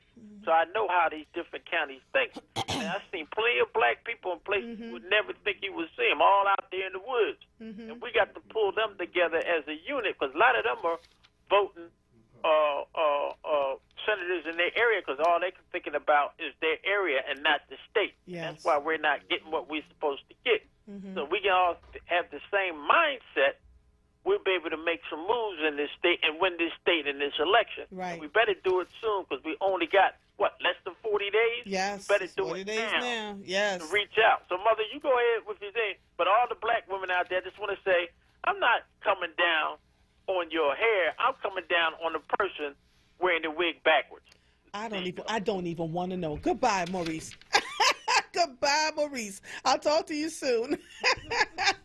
I love the WURD listeners. You are listening to The Source, 96.1 FM, 900 AM, Streaming live on WordRadio.com. Follow us on all social media platforms at onWURD. 215-634-8065 is the number to call in. If you are hearing the sound of my now raspy voice, I am Andrea Lawful Sanders, and we'll be right back after these messages. Hi, I'm Melanie DeBose. I'm a single mom and I run a nonprofit. I don't have a lot of free time, and the safety of my family and employees always comes first. That's why I'm voting by mail this year. Whether you're a Pennsylvania senior, essential worker, or simply someone who needs more flexibility to vote within a challenging schedule, voting by mail allows you to make your voice heard at the ballot box on your schedule while protecting your family's health. You can turn your mailbox into a ballot box by simply visiting votespa.com on your computer or any mobile device to request your mail-in ballot. With November 3rd around the corner, it's more important than ever to request your mail-in ballot today. This year, I'm voting by mail because it's safe and easy. Voting on my time while keeping my family and employees safe. We're all in this together, and voting by mail gives you the power to make your voice heard. So sign up at votespa.com or return your mail-in ballot application to your county election office today. Paid for by Power Interfaith. This is not a fad for us. We will not resume our regular programming when things die down. We're not black to help our bottom line or because it's politically correct. We're not joining a fight. This has been our fight, our message, our people. Black lives have always mattered here. We are Undeniably, indefatigably, unapologetically, permanently Black Talk Media. WURD. He knew. Donald Trump knew how deadly COVID was months ago, and he lied about it. Just listen. Now it's turning out it's not just old people, Bob. Just today and yesterday, some startling facts came out. It's not just older young people, to plenty of young people. Donald Trump knew as early as February just how deadly COVID was, before anyone even died, and he did nothing about it. His indifference cost tens of thousands of black lives. It goes through air, Bob. You just breathe the air. That's how it's passed. It's also more deadly than even your strenuous flus. Nearly 200,000 dead. 1 in 5 are black. This virus is literally killing us, and Trump did nothing to stop it. Well, I think, Bob, really, to be honest with you, I wanted to always play it down. I still like playing it down because I don't want to create a panic. Too late, Mr. President. I'm Joe Biden, candidate for president, and I approve this message. Paid for by Biden for president. You're listening to The Source with Andrea Lawful Sanders on Word Radio. Streaming live on WordRadio.com and the Word Radio app. Welcome back to The Source. Before we get to the next person that I asked to call in today, because I love her with all my heart, like we met as a constituent and someone who was holding a high office. What? Okay, Mike, okay. Let me take Wendy from South Carolina. Wendy, are you there? Yes, I'm here. How are you? Thank you for calling in from South Carolina. Yeah, it's my first time calling. Because you always say what I don't have to call in. So, you know what I mean? Yes, I got it. But my frustration over Breonna Taylor made me call. And what it is, what really upsets me more than anything, and we know there's racism in the world. Yes. You understand me? Yes, ma'am. But my my problem has always been my problem since I've been in this world for 45 years, is black people who, like Mr. Cameron, see success as being in white people's graces. Wendy, don't go there, Wendy. Yes, I'm going there. Because I'm trying, girl. I'm trying. I'm about to talk to my... I'm going there. I'm going there. Black people who want to lip lock and everything else with white people as a show of I'm successful. And you remember Bigger Long, the character on Harriet? Yes. His name was Bigger Long? Yes. And you remember the character that was on, I think it was Django Unchained, his name was Stevenson or whatever his name was? Just to be in a white person's graces is enough for them. Yes, That's what life is worth living for them. Yes, ma'am. And my thing is, as far as black people, we need to start measuring our value to what white people want us to measure. We need to have our own value, who we are. Yes, ma'am. And stop measuring our value against them. Amen. I'm not looking for a white lady to help me or to care about my stance. I just want her to be humane. Yes. You hear me? Yes, ma'am. Yes, ma'am. I heard you loud and clear. Thank you so much for calling all the way from South Carolina. And call me again, okay? Thank you. Love all you right. too. Love you, sister. All right. Bye-bye. Bye-bye. Ooh, well, that was a great segue into my next guest, Keir Bradford Gray, otherwise known as RBG. KBG, I'm sorry. KBG. We call her KBG. Keir, it was all I could do. A chief defender, the Defenders Association of Philadelphia. I mean, we're talking now sister to sisters, black women. If you want to throw in the defender stuff, that's fine. But I needed to hear your voice for us to have a conversation about why are we so diggity dang disrespected, even when we've worked our tail feathers off, done all that we have to do, got into the highest spaces. Why, Keir? You know what, Andrea? I think there's a lot of fear and fragility in terms of what we do when we are able to finally make it into the role of a leadership position. Because remember, and you know, black women's experiences mirror those who are very marginalized. Yes. Because while we're celebrating the 100th year of women's suffrage, and women did make some advances, there was a segment of those women that were left behind, and those were minority women, particularly black women. But what did we do? We still carried on our shoulders America's burden, the black man's burden, the white man's burdens, the white women's burden, and we continue to thrive.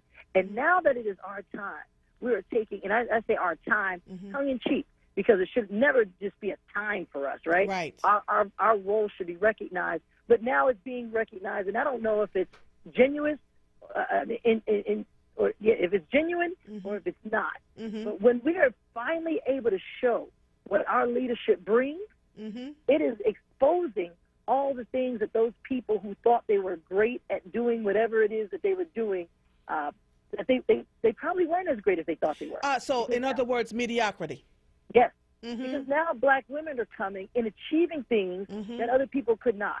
Why? Because we understand how to maneuver. We don't lead with our chest poked out. Yes. We lead with our heart, and we lead with humility because we know what this is. Can I say something to that caller that just called? Oh, she went in there. We're going there, Keir. We're going. Okay, I'll wait for you. I'll wait for you because the measurement of our value, that is what we can't let people steal from us. And we as other black women have got to show support, have got to show that we not only support, but we believe in the leadership of women and the fact that we allow people to narrate who we are. And we don't do enough to show what we have gone through. Boy, people who want to negative narrate us is going to come to an end. And it's going to start with us who are in leadership positions right now. You know what's so interesting? You must have missed the whole front end of my show. That's exactly what I was talking about. That we are, we've always carried it. We've always done what we needed to do. And not only have we been undervalued and marginalized, sometimes it's by our own black people, right? I went there, Keir. Oh, I went there. Yeah. I absolutely went there. And it's something we need to discuss and dissect because we can't ask for other people to treat us well when we don't treat ourselves well in many respects. And quite frankly, a lot of it is black women in leadership positions, right? Who, I love you, which is why you and I connected so much because you were like, yep, I'm this, but I'm still a mother. I'm still a sister. I'm still a wife. Right? I am still a woman with feelings, and you've not once got into your role and said, let me just go ahead and just be about me. You've always found ways to lift, to edify, to help the marginalized beyond yourself. I want more of us. There are plenty of black women that are doing that, but we have some black women and men that get cozy up to the institution, to whatever it is that you want to call it, and then things start to fall apart. So my friend Denise, Denise, calls them the black men who, don't want to behave as if they're a part of us and black women as turtles. They see us coming, they duck their heads. Right? They turn their heads. They don't want to talk to us. They have their hands around their white women. And when we stopped one in Arizona, was like, look, love who you love, but don't deny us too. What is that all about? And we're seeing it happen more and more and more. And so when we look around at what's been happening, that the guy in Cameron, in Kentucky, that was something. What are your thoughts around that? I'm trying to keep it really PC. Here's my thoughts about what he could have done. One, I think, as a person with a public platform that he has and a person of color, sort of recognize what this moment really means for the black community. Yes. And that is the fact that continuously we are feeling heartbroken over the way we are treated by our government. And I get that there's violent crime here and there, but you know what? Don't overshadow this moment of clarity. Our government, that many of us work so hard and contribute to the functionality of, treats us so poorly with the drop of a dime, and it's become normalized to the point where we narrated it like it's nothing. So when he got on there and talked about how the officers acted reasonable, brother, stop it. There was nothing reasonable about anything that happened there. Whether they could do it because of departmental policy or whether they should do it are two different things. They should have never done the things that they've done, even if the department allowed them to do it. And two, he should have chastised any department that would allow for such reckless behavior by officers who are armed and able to kill, to go into another person's home, not knowing who is in there, children, elderly, someone who is vulnerable because of a disability, whatever that is, and think that there is not going to be an incident where some innocent bystander can get hurt. What does that say about our morals, that we're so much more interested in about what this person has in their house than the value of human life, especially black life? Because what it says is, if you're in this area with someone who is suspected of doing something illegal, you're a throwaway. However, we see Caucasian people all the time doing illegal things. They are mitigated. They are lauded. They are asked to be given a second chance. Sometimes their illegal behavior is even ignored or whitewashed. Or wiped away completely. $35,000 worth of drugs in the trunk of your car, but your mommy and daddy knows the prosecutor, so it goes away. We're not making this stuff up. This is court case documentation. Tackling a police officer, but a judge says, oh, that's just kid stuff. That's when he was young. Imagine our black boys tackling the police officer. Imagine. They wouldn't have lived to tell the story about it. Or running a huge drug den out of a white neighborhood, a well-known white neighborhood, and we're told that they shouldn't get jail time. The judge says shouldn't get jail time because they're young people, and that was just a mistake. A whole drug operation. Absolutely. Right? And the way they are able to overcome their transgressions or whatever it is, that we are not able to overcome that. We as black people need to figure out, why are we okay with that? Come on, Kier. And why can't we band together more on these issues that should be uniting for us? Instead, we are so concerned about our own particular progression. Yes. That they don't even know what they can do to you, what they can do to us one day, they can do to you another day. Yes. Yes, Kier. And I think our former district attorney, Seth Williams, got that lesson really loud. Well.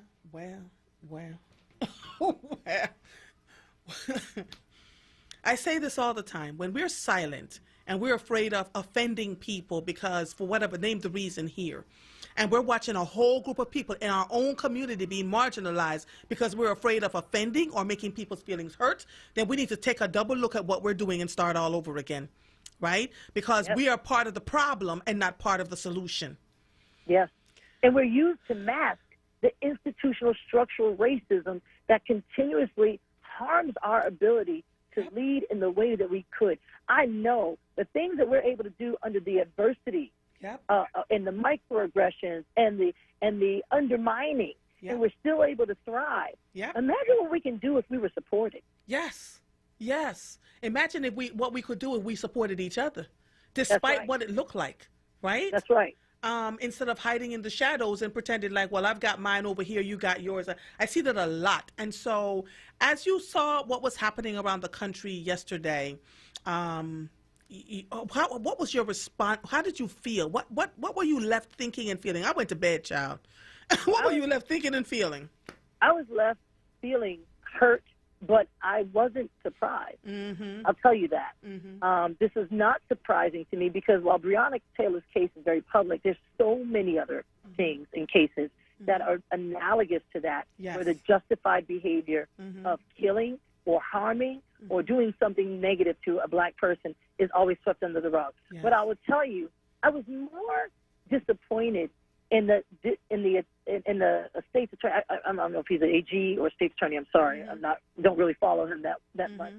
I was more disappointed in his inability to take this moment and really describe what it means for Black people to have to suffer through this time and time again. Instead, to tell us to get over it. Yes. Instead, to tell us to keep swallowing these pills,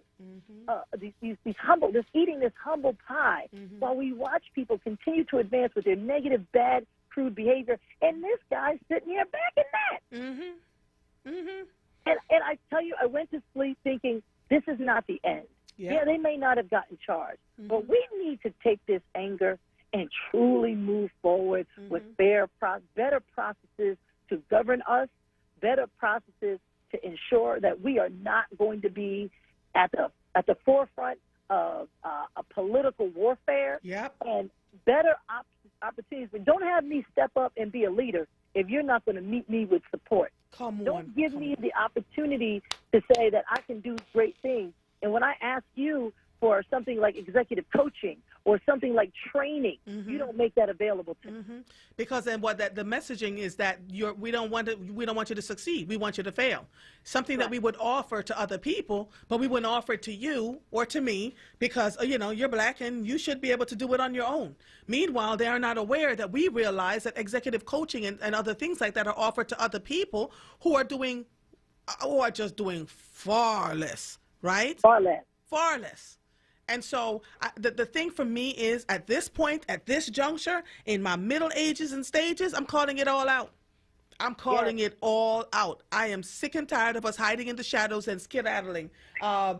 Gary Bryant wrote, it's really simple. We're extremely too selfish because we want to be the one of the few that's allowed to make it or succeed. But that's not how we made it through slavery, right? We had to support one another, to help one another, and we were doing it until all of a sudden, this echelon of us that decided that we have arrived, and so we can't help anybody else. Are you serious right now? Let me tell you, that's a lonely road. That's a lonely road. If you want to be the only one to succeed as a person of color, remember, once you are the only one left, who then becomes the bottom of the totem pole? Come on now. So we can play that game as much as we want, but I'm going to tell you, it never ends up well. Yes, it never works out well. And then you can't afford to have authentic relationships, so you're so completely out of touch and don't know what the hell you're doing half the time, right? Because you think you're falling in line with what the folks that you think are important want. You don't realize that you haven't spent any time developing real relationships with people who can actually help you, right? Because people never forget the way you made them feel. Never. That's right. Oh. And let me say this one thing. So I'm a CEO of a nonprofit organization, and for a long time we've been examining what people who are in underserved communities is a term that we didn't pick, but it says underserved community. What does it mean to be an underserved community? It means that the government has not made substantial investments in your progress or your ability to thrive. But we got people who are running these nonprofits that are serving us. With board members who do not look like us, who do not have any desire to work themselves out of business, but to continue to create business so they can be a savior versus an empowerer. That right there has to be examined, has to be audited, and has to be changed right now, because we are constantly going to be in the same state of oppression if we have people who do not look like us, that do not help shape the goals of the mission, that talks us out of the business right here and puts more empowerment into the people that we're supposed to be helping, because no one should be our savior. Come on. Everyone should be our what did Dr. Lowry say? Our accomplice. And our agitators, right? Yep. Help get beyond our current condition and then reach back and help the next person. Come on. But what I'm seeing a lot are people that want to keep the status quo. And when Black women come into leadership positions in certain roles, especially the nonprofit world, and we want to do things that actually advance the empowerment, not just the savory or being a savior or the one with the cape on their back, we get met with a lot of resistance because why are you doing this? Right. Why are you using the resources or using the opportunity or the platform to argue that people shouldn't be coming into our doors and our front doors for this? They should be given this. Yes. And that is met with a lot of resistance. And then comes the attacks that pad against you, that make your leadership either ineffective or devalued to the point where you can no longer do the things that you were trying to do. Yep. Kier, thank you so much for calling in. You are always awesome. We are going to keep this conversation going. This has been a powerful show. Black women all day, every day. And thank you, Andrea, for always being bold enough to take it there. I'll just leave on these parting words. Let's not just celebrate the queens in their death and in the afterlife. Let's make sure we support the ones that are living, suffering through this right now. Yes. Thank you, my sister. Always a All pleasure. Right, all Take right. care. Love you so much. Love you too. Bye-bye. That was Kier Bradford Gray, Chief Defender of the Defenders Association in Philadelphia. You are listening to The Source, 96.1 FM, 900 AM, streaming live on WordRadio.com. Follow us on all social media platforms at onWURD. 215-634-8065 is the number to call in. If you are hearing the sound of my voice, I am Andrea Lawful Sanders, and we'll be right back after these messages. Weather and traffic to keep you informed for your drive home. In the happy hour With Sincerely Sarita. Monday through Thursday, 4 till 7 p.m. Right here on Word Radio, 96.1 FM and 900 AM WURD. Pico has many ways to help you lower your energy usage and save money at home. Here's one. If your heating and cooling system is more than 20 years old, it may be time for your contractor to replace it with a high-efficiency Energy Star certified model. You'll get a rebate from Pico and save on your monthly electric bill. You'll find a list of new heating and cooling system rebates at pico.com/rebates. Or you can call 1-888-5-PICO-SAVE for all the details. Plus, find instant discounts on smart thermostats and more at pico.com/marketplace. There's free shipping on orders over $49. It's easier than ever to get the right health coverage for families of all sizes. This is Bonnie, Ronnie, Tani, Johnny. Penny gets you covered. Millennials, gig workers, virtual birthday partiers. Grandma, you're on mute. Penny gets you all covered. Penny helps you compare plans, get financial assistance, and purchase health insurance that fits your life. Get covered at PENNIE.com. He's back. This is Reverend Al Sharpton. Keeping it real with the Reverend Al Sharpton. In times like these, we have to stay connected. At a brand new time. Monday through Thursday, 9 p.m. till midnight.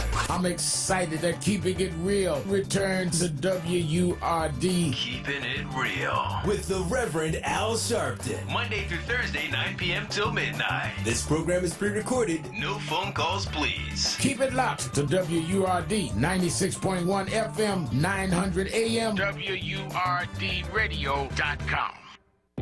Hey, Word family. Our friends at Amoroso's Baking Company are hiring right now. Amoroso's has been baking the delicious bread in our community for over 100 years, and they want you to join their team today. The old and the young love Amoroso's, and they are hiring right now. Check it out. They offer fair pay and provide health, dental, and prescription plans after 90 days employment. Call 856-754-0355 or visit amorososbaking.com for details. You're listening to The Source with Andrea Lawful Sanders on Word Radio. Streaming live on WordRadio.com and the Word Radio app.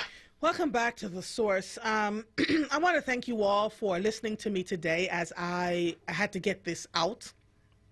I love being able to authentically have dialogue with not just the WURD listeners, but, share news and information with you that is accurate and timely, right? And so today I could not get on the air and pretend as if it was business as usual and give you the thus, though, and be really calm about it. Black women are having a really hard time. We're in our clutches having conversations. I have ridden almost 80 miles already this week. It's Thursday, y'all. On my bicycle. And so for me, it's, trying to find the spaces of care, self-care, and making sure that we're doing what we need to do. But if we have the kinds of voices that we have to be on the air and we don't utilize it for the betterment of the people around us, then we just shouldn't be on the air. Period. Right? So here I am. We now have Deborah Keys Wright on. Deborah, I don't even know if I have. Deborah, are you there? Yes, I'm here. Listen, Muffle has been on the tear all day. I know. I was going to tell you, I am so glad that I watched you and listened to you on the air, and I felt your emotions. Yeah. I am so glad, like you said, you are very authentic. What you see is what you get with you. Yeah. And this numbness, I mean, I don't even know how I feel after yesterday. Yeah. I haven't even turned on any TV today. I just can't. I just can't. Today. Yep. I just can't. So I so appreciate you speaking your powerful truth. I really appreciate you. Thank you, my sister. Yeah. Deborah Keys Wright is on today to discuss. My hair is a whole mess, and I just don't care. Is on today to discuss the importance of school board roles and responsibilities, such as setting policy and ensuring that districts run properly. We will continue the conversation we had on Tuesday, but really focus on the topic of changing the mental model of leaders. Okay, let's go, Deborah. Absolutely, and I also appreciate Professor Hawkins and Keith. Ooh, wasn't that good? Spot on. Those two are absolutely spot on.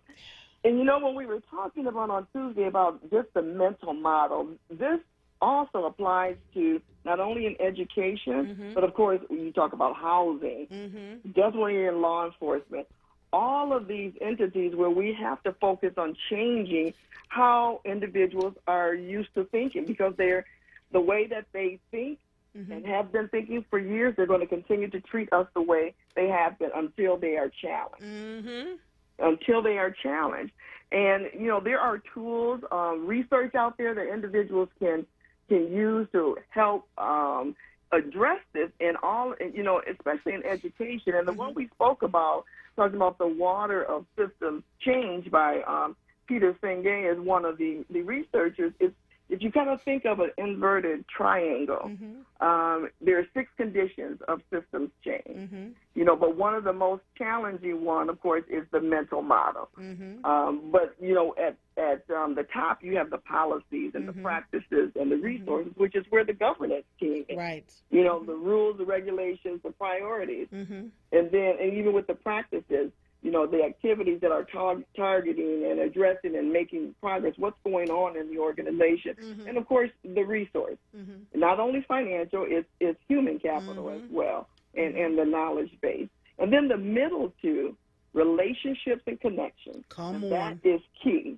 That is key. The first part was structural. Now we're talking about building relationships, connecting, and communicating between everyone to get everyone on the same page and building those powerful relationships.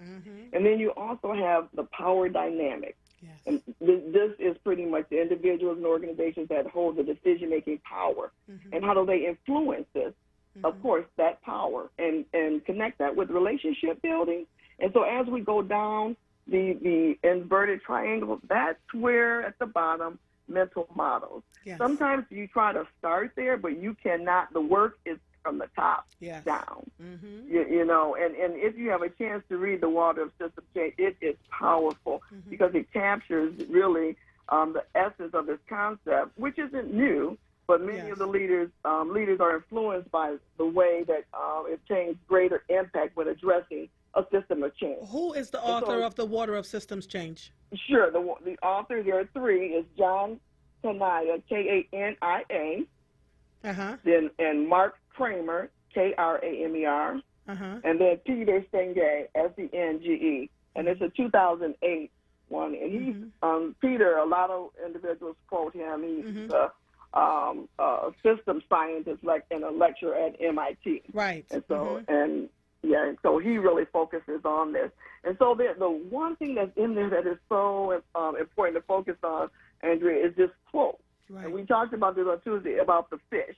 A fish is swimming along one day when another fish comes up and says, how is the water? The first fish stares back blankly and at the second fish and then says, what water? So what is our water?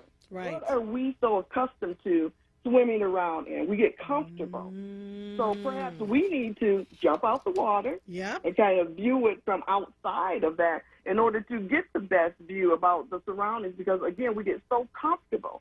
And we can get so comfortable with the practices and policies that we have in education that we just get comfortable with it, and we don't see anything wrong with it.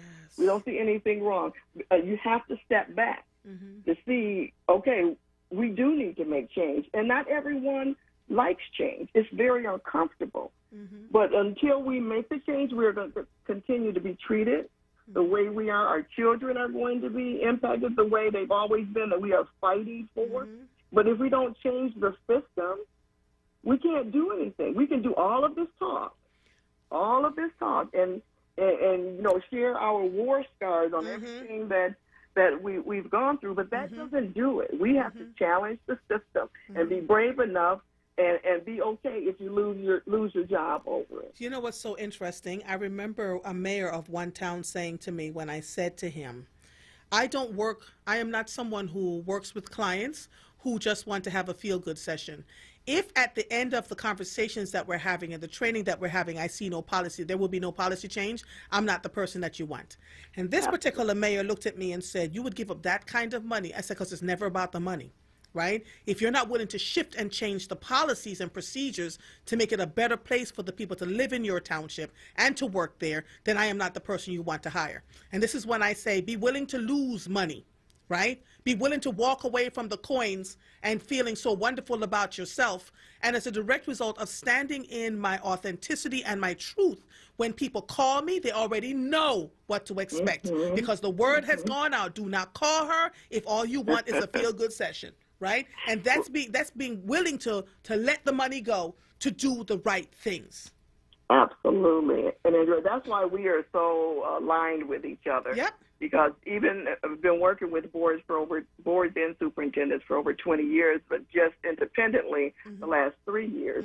And I've yet to advertise anything because individuals know me. I'm like you. I'm not, you know, when they do call me and I say, are you sure you want me? Yep. Yes, because ma'am. I am very serious about this. My goal, my focus, everything I do is student-centered.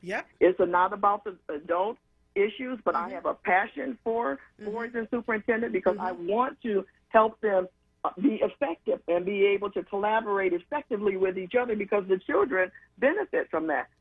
But if you're not serious about that, and if you just want someone to come in for 2 hours for a kumbaya-ish session, I can't do that. I'm not the one. And that's called working with integrity, Deborah. That's called working with integrity. Absolutely.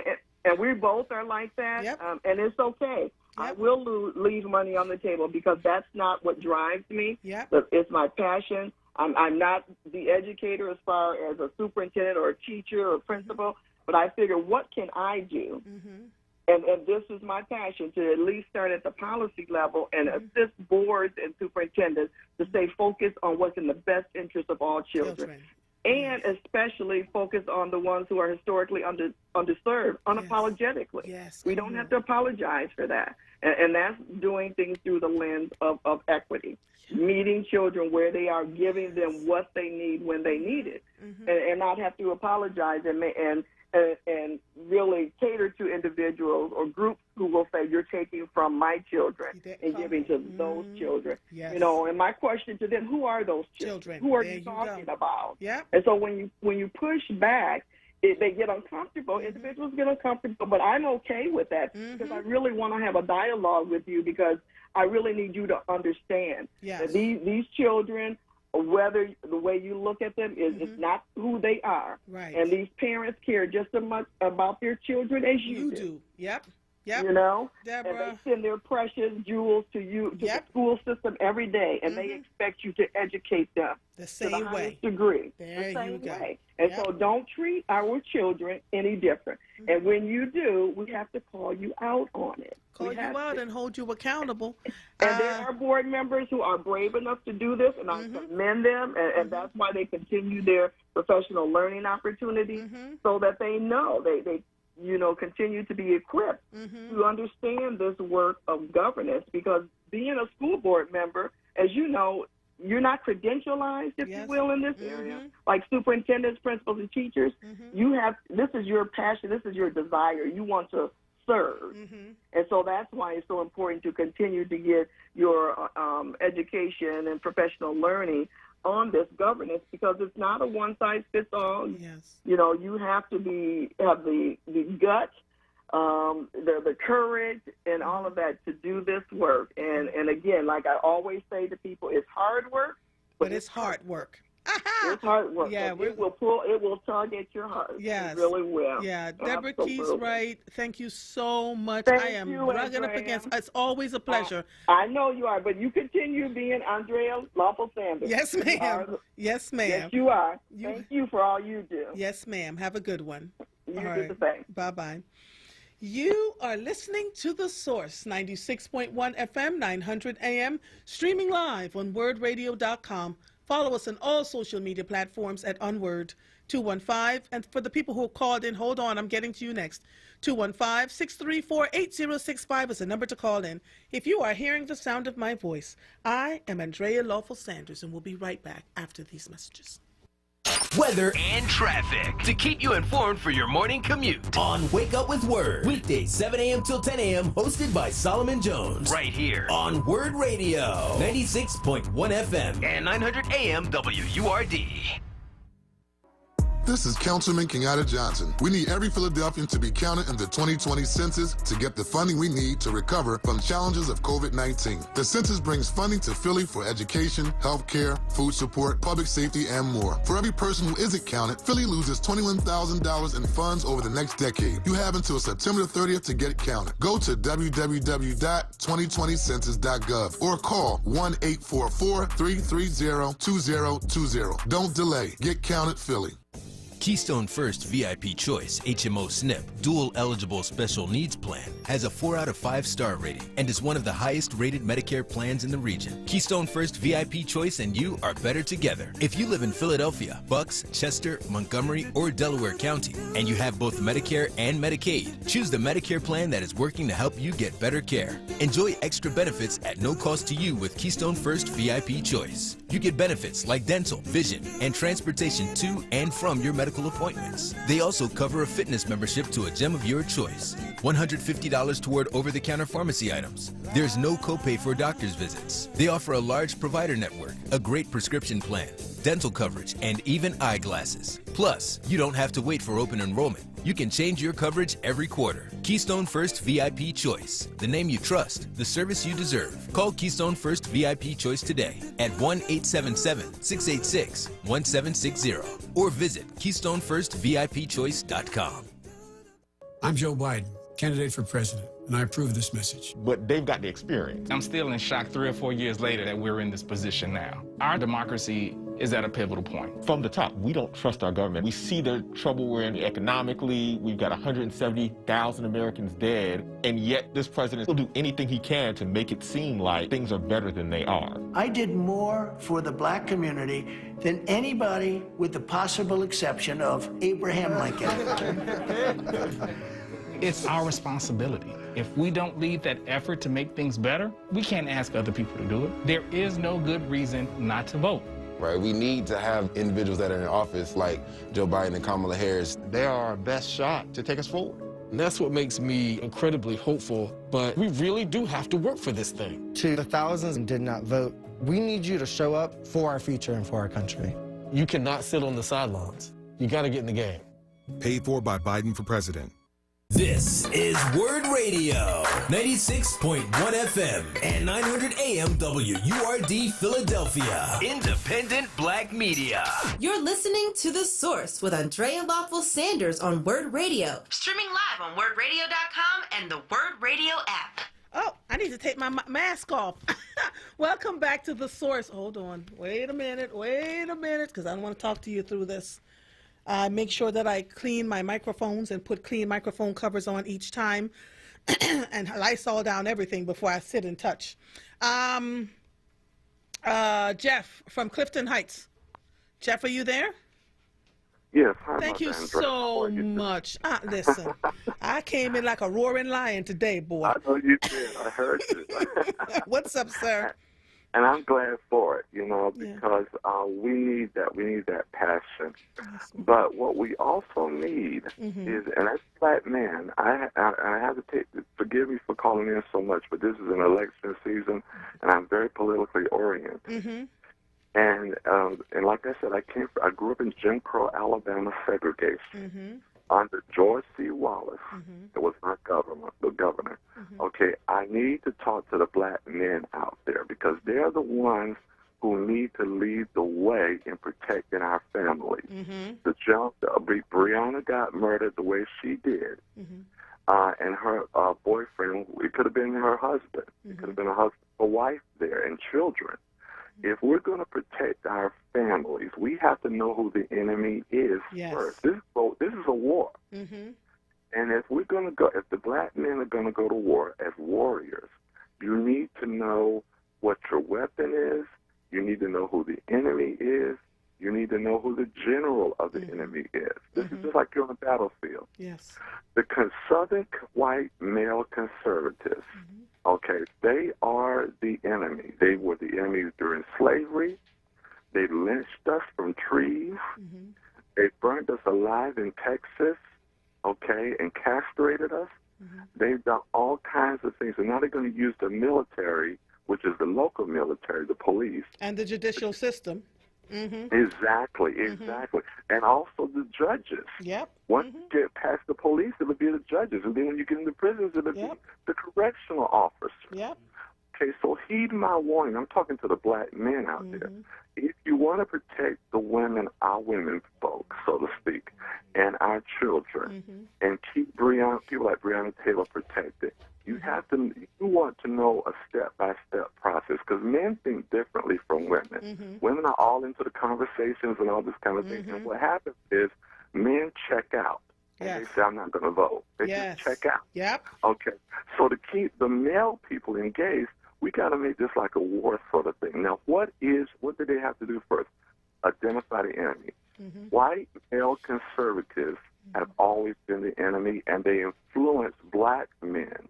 They influence them. They trick them. So when you see a black man betraying us, or you see a black people going into power and betraying us, that's who did it. The conservatives in power have done that.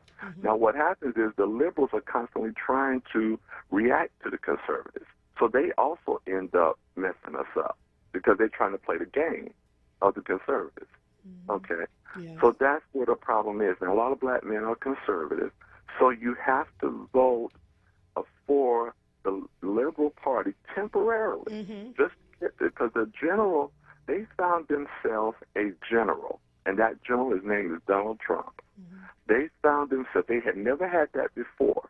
If you listen to Francis and Friends on channel 25-2, at 10 o'clock in the morning, she had on Candace Owens a few days ago. You can go on YouTube and Google that and see Candace's video on YouTube and listen to her talk. They have brainwashed that girl so badly. They are very, and they all sitting around there. All those white people are sitting around there, and she's the one black person in the middle. And she's going against our own race, saying lies. She said that Barack Obama never did anything for the black race. And a lot of black men believe that. And literally in this election, and then I have to go because I have another guest on, and literally they believe it to the point where they went from 8% voting for the president to 24% of them ready to vote for the president, despite watching their black sisters and themselves being taken out bit by bit by bit. I want you to call back in at another time because I got to take this next guest.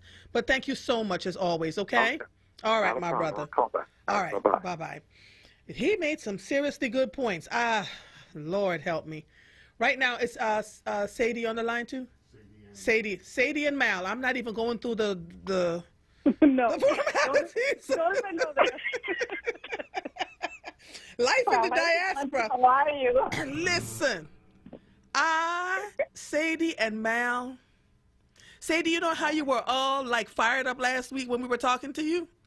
Yeah, that was me today. That was me today. Fired up. This country has got me fired up. You have to be. Listen, you have to be. You have to be because if a brother is getting indicted for having a lost bullet in a neighbor's house. Yes. And the person that this brother killed, they are being indicted for taking the life of that person. Right. I know. You have to be on fire because the conversation is like, are you kidding me? Yep. Are you kidding me? Yep. That the damages, the scares, and everything else that this family had to deal with because you guys just sprayed this building in mistakes. Mm-hmm. And quite frankly, Sadie, they'll tell you in a minute when you're in training with them that they're told that they have to, they have to protect themselves at all costs. And the famous line they use is they felt that their life was in danger. And once they say that, it's very rare that a grand jury or anyone else will find them guilty. So we literally now at the state and federal levels have to start shifting, putting some ownership on them so they don't just say that and get away with it willy-nilly, right? So, this is my thing. When in this country will it be okay for a sister like me, for a sister like your mom, for a sister like my neighbor, for a sister like the mother of, the child that's come to school? Yes. When is it okay for any of us to be able to be at home and to die from in our own bed? Yeah. And that somebody find that abnormal? No, to die in our own bed at home while we're sleeping, and for them to callously say it was collateral damage, right? And for them to take months and the country burning from people protesting over and over again, and they kept saying this child's name, Breonna Taylor, only for us to get to this place. And they knew what the directive was going to be because they started boarding up the businesses. See, they've gotten to the place now where they're just like, let's board up the business because the black people are going to be mad. Before even the and it's so and this is where the crazy thing comes in, because this is what gets me mad, right? How they tell you have to give the system chance, right? Yeah. People waited. They protested, but they waited. They were quiet. They were waiting for this verdict. They were kneeling and told they should stand up, right? They were kneeling. They were kneeling quietly and told it was unpatriotic and that they should stand up. And even before that, it's like the fact that they waited. They gave face to the system. They were like, okay, we're going to let you guys do it.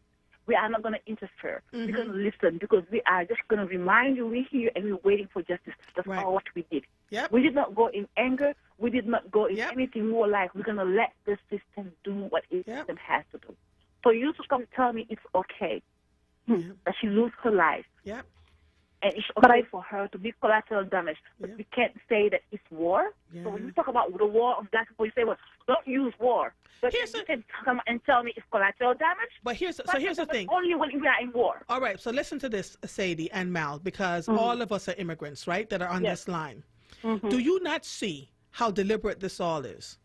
Do you not see how deliberate it is to get us to a place where they can say, you know what, you people don't know how to act and behave. We're going to send in the federal troops. Never mind that they've been torturing us for as long as they can possibly imagine. Do you not see the setup here? We see it. Yesterday we received a letter from a member of Congress that shall not be named. I'm here in Detroit. We sent him a letter and asked him to do something when it comes to what has happened in the detention center to those black women. He sent us a letter back that was signed with other members of Congress like him, and he told us that because it was only 4 or 5 cases, and the letter said that because it was only 4 or 5 cases, that they were not going to push forward in any other investigation. Wow. And they had a word only. Yeah. So because it was only 4 or 5 women that suffered that, like right now, they already know that it was only 4 or 5 women. And I was like... Because there's no value on our lives, you see. If it was 100 of us that were in detention, they said, well... It the same. Yep. Yep. Because it's like, we're talking about human life. So if you are okay for somebody's human life to be destroyed because it's only 1 or 5 person, then even if it is 100 of that person human, it's not going to change. Yes, yes. Because the system is used to having done this. All right, Mal, we're going to let you get a word in edgewise, Mal, because Sadie and I No, no, I'm fuming. And one of those things that happens to me is I shut down and I listen and I regroup. But we have to realize, as I was meditating and everything that's happening, remember that there was a black officer in Minnesota that shot that white woman. And where is he at now? In jail. Okay. He's from Somalia. Yep, Somalia. He's Muslim and black immigrant. So he's in jail. Tell that story. So the black police officer shot a white woman where? In Minnesota? Okay. How long ago did that happen? I think about 3 or 4 years ago. Okay. I'm sure. Yep, and he also used the same thing. He feared for his life. But no, he is in jail right now. He was prosecuted, and it was so quick that nobody even heard about it. He was indicted very quick. And he got time very quick. But so he's in jail now. That black police officer's in jail. Yeah. He has been in jail, and it was in the line of duty. It wasn't like at off hours now. So even the excuses that they're using doesn't work for all police officers. No. Isn't that interesting?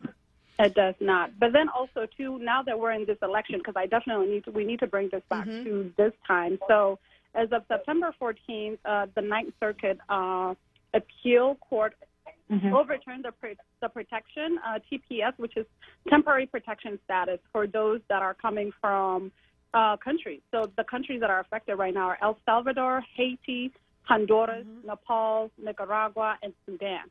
And they basically, Trump was like, nah, forget y'all. We're going to appeal this. You're not going to get protection. And there's 400,000 families that are at risk for deportation from these countries and separation. Gosh. In America right now. In America right now. And then also, as of October 2nd, the fees for citizenship and every other application are going up. So you're looking at our immigrant family having to pay $1,100. Hold on one second, Sadie. So the fee for citizenship is going up to what? To $1,100. Wow. Okay. So if I have to apply for my husband, if we are right now going through it, the application for him to adjust his status because he had a tourist visa, and now he's applying to have a green card. That application is $1,225. Wow. If we don't put that application in right now before October 2nd, that application is going to double. What? The work, yes. The work application fee is right now $575 for him to have the right to work. If we don't put in that application, I think that one is like 75% raise. Every single of these applications has between 25, 30, 50 to 83% raise is the median raise of all these applications. So they're finding ways to really mitigate and push out people. If you can't afford to pay, and that's a lot of money. Not only is a lot of money, but it takes a lot of time. Yes. Right now, just for us to get his shot, his immunization record, because of COVID and everything, it has been a mess to get it from Senegal. So we're not going to get his immunization record. I have to go and pay all this money for him to be immunized so that we can put the application in.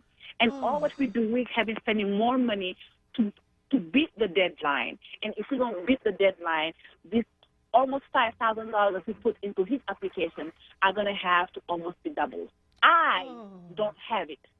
And I am supposed to be a salaried person. Wow. I don't have it. I'm not even going to talk about the undocumented, the person who is braiding hair. I'm not talking about the brother who is driving a car, who can't drive no more. I'm not talking about none of those. I don't have it. Wow. This has been a stress in my own household for the last 2 months, that we are stressing, we are skipping on some of these payments so that we can make sure we have the money we need to pay all these applications, because you have to have the travel authorization, you have to apply for his green card, you have to apply for this, and every single one of these, because if he doesn't have the right to work, he can't work. What am I going to do with him at work if he can't work? And then what is that going to do for his mental state? But then also, what is that going to do for those families that if you get caught now, even if your paper expire and you get caught, that now you become undocumented, you're put into the ICE system. So this is a business. It's trafficking. It's human trafficking, but legalized. So these families, these 400,000 families who have been in this country for I don't know how many God years, but I'm sure each of them have at least 15 years under their belt, are looking at the looming deportation. Because if this thing don't get through, then it's easy. You already know who they are. All what you have to do is put them on removal and ICE take charge. So you're going to have these 400,000 families that are going to be at risk of deportation. So give me the thing again. El Salvador, Haiti, Nepal, Nicaragua, Sudan. Who am I missing? And Honduras. Honduras. Oh, my God. So wow, and that's why, but that is why, that is why people stay in the shadows, right? Because they push themselves out to do this the right way, and now they're facing deportation because of the federal laws that are being shifted and changed with alacrity. This is But then also now you get the narrative. Oh, sorry, you get the narrative of if they just came to this country legally, or they're doing this, they're doing that. People don't realize that this is the money that you have to pay, and families are choosing not to eat so that they can have proper documentation, but yet they're being penalized by the same government. But we have to be honest. What is the real number of those that they are talking about that cross the border? Yes. It doesn't. It barely make up. It barely make up the 10% of the people who are deemed to be undocumented. Yep. Because if you take out people that live in South America, everybody else cannot cross a border. That's right. They so come here and the 11 million who are here undocumented are all from South America. It's not true. I didn't cross the border. They didn't see nobody swimming across the Atlantic Ocean. Where do the European people come from? Where do we come from? Where do the Asian immigrants come from? They didn't cross the border. So stop with this conversation.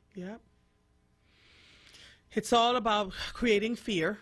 And making people, the level of ignorance that comes with it, which is why we continue to have Life in the Diaspora every single Thursday. We're going to have to keep talking about it, because I think what we're doing is elevating the thought processes of people who make these assumptions because of what they hear in the news all the time. You're absolutely right. You are absolutely right. I am stymied by the cost of the fees. These people, it's too much. It's too much. And, we were talking last week and the week before about the fact that even if you're documented, right, and you get a traffic ticket, depending on where you get the traffic ticket, they can put you in a detention center. So I could go, Mike, or you could go. No, you're born and raised here, right? I could go travel to another state and get a traffic ticket, and they hear my accent and put me in a detention center, and I'd be stuck there, right? Because it's crazy. And I'm documented. So imagine the people who aren't documented. We create systems that allow folks to just, not be able to live their best life. They can't try. They can't even try to try. And that's what we need to stop. Like, you cannot put this mental stress on communities and think that they just have to take it. So Louisville, Kentucky is hurting, because before Louisville, so many other communities have been in pain. When Mike Brown got shot and let, to sit in that tarmac for so many hours, like he didn't belong to nobody.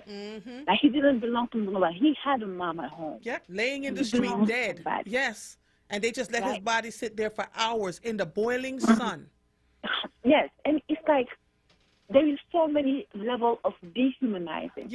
And that got to stop. You cannot look at human beings and tell them that their life, their loved one, what they believe in, the one that they saw laughing, the one that they put a hat on, that had their very first dance, their very first tutu, their very first bow tie, don't matter. It doesn't matter how they end up as human beings. Because if we had set the right system in these neighborhoods, then these people are not going to have to survive and find other alternative ways to live. So stop it. So I got to go because we're getting ready to, the segment's getting ready to be over. But let me say this to you. The more I talk to the both of you, the clearer it becomes that we're in modern-day slavery. the dehumanization, the leaving the bodies in the streets, shooting people in the back, breaking people's necks, sitting on their necks for 8 minutes and 55.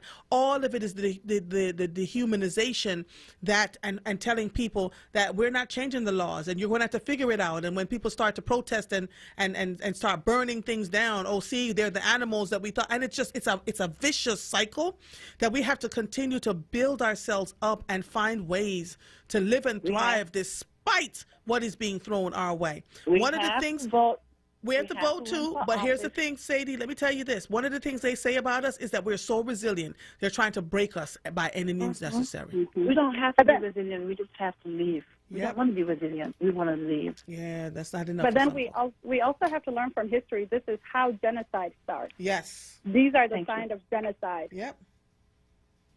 Yep. Thank you. Yep. Sadie and Amal, thank you both so much. We'll talk. Remind me next week for us to talk a little bit more about what genocide looks like in the African nations and in other countries, and why it is so important for us to pay attention to what's happening here and how it mirrors the beginning stages of genocide, even though we don't even realize it. I want to thank you both so much for always calling in and giving us the word and the life in the diaspora, okay? Thank you, Auntie. Have a good day. You're welcome, darlings. All right, bye-bye. I'm worn out. Do we have a caller still on the line? All right, hold on. I'll take them in a minute. You are listening to The Source, 96.1 FM, 900 AM, streaming live on WordRadio.com. Follow us on all social media platforms at onWURD. 215-634-8065 is the number to call in. If you are hearing the sound of my voice, I am Andrea Lawful Sanders, and we'll be right back after these messages. We've all adjusted our daily routines in these unprecedented times. And for many of us, voting at our polling place in November is a routine that means so much. But did you know that every Pennsylvania voter can vote by mail from home this year? Whether you're a Pennsylvania senior, essential worker, or simply someone who needs more flexibility to vote within a challenging schedule, voting by mail allows you to make your voice heard at the ballot box on your schedule while protecting your family's health. You can turn your mailbox into a ballot box by simply visiting votespa.com on your computer or any mobile device to request your mail-in ballot. With November 3rd around the corner, it's more important than ever to request your mail-in ballot today. It's simple, secure, convenient, and safe. This year, you shouldn't have to choose between your vote and your health. We're all in this together, and voting by mail gives you the power to make your voice heard. So sign up at votespa.com or return your mail-in ballot application to your county election office today. Paid for by Power Interfaith. Have you heard about Penny? They make it easier than ever to get health coverage. What if I'm self-employed? Penny gets you covered. Unemployed? Penny gets you covered. What about my family? Penny gets them covered too. But will this fit into my budget? Penny can connect you to financial help to lower the cost. Really? Where do I go? Easy. Just go to PENNIE.com. Tune in this Saturday from 5 to 6 p.m. for the Islam Today show with a perspective on moral guidance and Islamic principles and values. Home of the Happy Hour. With Sincerely Sarita. This is Word Radio, 96.1 FM and 900 AM WURD Philadelphia. Streaming live at WordRadio.com and on the Word Radio app. You're listening to The Source with Andrea Lawful Sanders on Word Radio. Streaming live on WordRadio.com and the Word Radio app. Welcome back to The Source. I know Al from Delaware. I know you've waited. How are you? I'm okay. What can I do for you, sir? Okay. I love your show. I like to hear from you. 2 pieces. A couple of weeks ago, you talked about a doctor that you went to see, and Dr. Archer Major, eye doctor. The eye doctor. I was interested in that story. I was trying to see how some kind of way I could pull up some information on him. Okay. You know, some of the people that I know that may have those issues. That's important, and they're close to me. I just want to look out and make sure that they got that information that can help them through what they're going through. Okay, so Al, I want you to look up Eye Innovations, EYE, Innovations, LLC, Eye Innovations, EYE, Innovations, LLC. Innovations. LLC. And look for Archima Major. ARCHIMA Major. MAJOR. And her number and the address will come up, and you can go ahead and do it. I spoke to her on Sunday evening. This past weekend was her birthday. We wrote a whole cover story for her about her in the Philadelphia Sunday Sun. The amount of lives that woman has changed and saved is unbelievable. And she says the WURD listeners have been coming with alarming speed to her practice, and she's helping them as much as she can. I highlighted her on purpose because she first saved my life and has been saving quite a few beyond that. And so we want to highlight, and she's a woman from Liberia. And so, for me, it's always about making sure our people are okay and sending them to people that would make sure that they are okay. So thank you for that, okay? Okay, one other question, one other piece I wanted to bring up. There was a guy that called probably right before your guest. And he was talking about pretty much like the in a sense, the art of war. Yes. And that's the type of thinking that we need to have in place yesterday. Like, I don't understand why our black leadership has not pulled us together and met at a church, at a hall or something, and laid out a plan for us. Because what's happening right now, everybody's out here that's just doing whatever they think that they can do to try to change, but everybody's scattered. I don't see a collective movement where it's like, okay, this is how we're going to change this situation, and here is a proven strategy to do it. What the guy was talking about, I like what WURD does when you have these callers call in, but because you get ideas and concepts. We have the answers to our problem. We really do. But when you get callers like that, those people need to be connected. Or there should be a line where we can call and connect to each other so that we can further develop ourselves and strengthen our hand, because right now we're losing. We are at the bottom of the barrel, and we get caught up on nonsense. I mean, listen, some things that we do, we set out and we try to do, they don't always work out. Sometimes they do. But you still stay the course. You don't let that set you back. Right. I looked at the situation here with the way that the police operated. I said, well, let's start thinking outside of the box. Let's go in a way of, let's use the system that they set up against them, such as class action lawsuits. We are not using that to our advantage. But if we have enough knowledge, evidence, and information that we can present to the court system, put America on blast for what it's done in the court systems. And then we can get the best lawyers. Even if we had to put $10 a piece in the pot to pay for the attorneys, we let us do it. We're just out here and thinking that, okay, well, it ain't me. It's going to happen to you. You don't know when it's going to happen to you. Oh, but it's going to happen. Yes.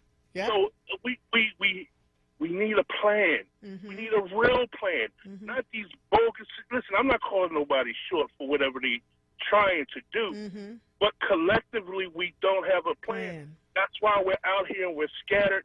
We're killing each other. That's like, I mean, so many people that I know, I'm hearing this on a weekly basis. Oh, yeah, well, they killed my son. They killed my son. I'm hearing this over and over and over again. What are we doing? What are we not doing? Those questions need to be answered. There's an attorney that comes on Sunday. Michael Cord. Michael Cord, brother, connect with us, the community. I hear what you're saying, but we need your legal knowledge. Pull us together in a room somewhere and let us lay out how do we protect ourselves against the police. How can we push them back? You know, we don't have a plan, and we hurting. And I'm sick of these black politicians who are in this town, and it's like, what are y'all doing? Y'all in there collecting the check. They're collecting the check, but they're not doing anything to move this thing forward and protecting us and helping to build us. And that's why it bothers me that we're not in a position where we should be. I'm looking at all of this building that's going on around us. Everybody else is eating. We scratching and scraping just to survive. pay the bills. Yep. We better than just that. We better than that. So listen, I'm just saying this all to say we need each other. We need each other. No, we don't always get along all the time, but you know what? It's really us against them at this point. We are at war, and we are losing bad. And so put your ego to the side. Yep.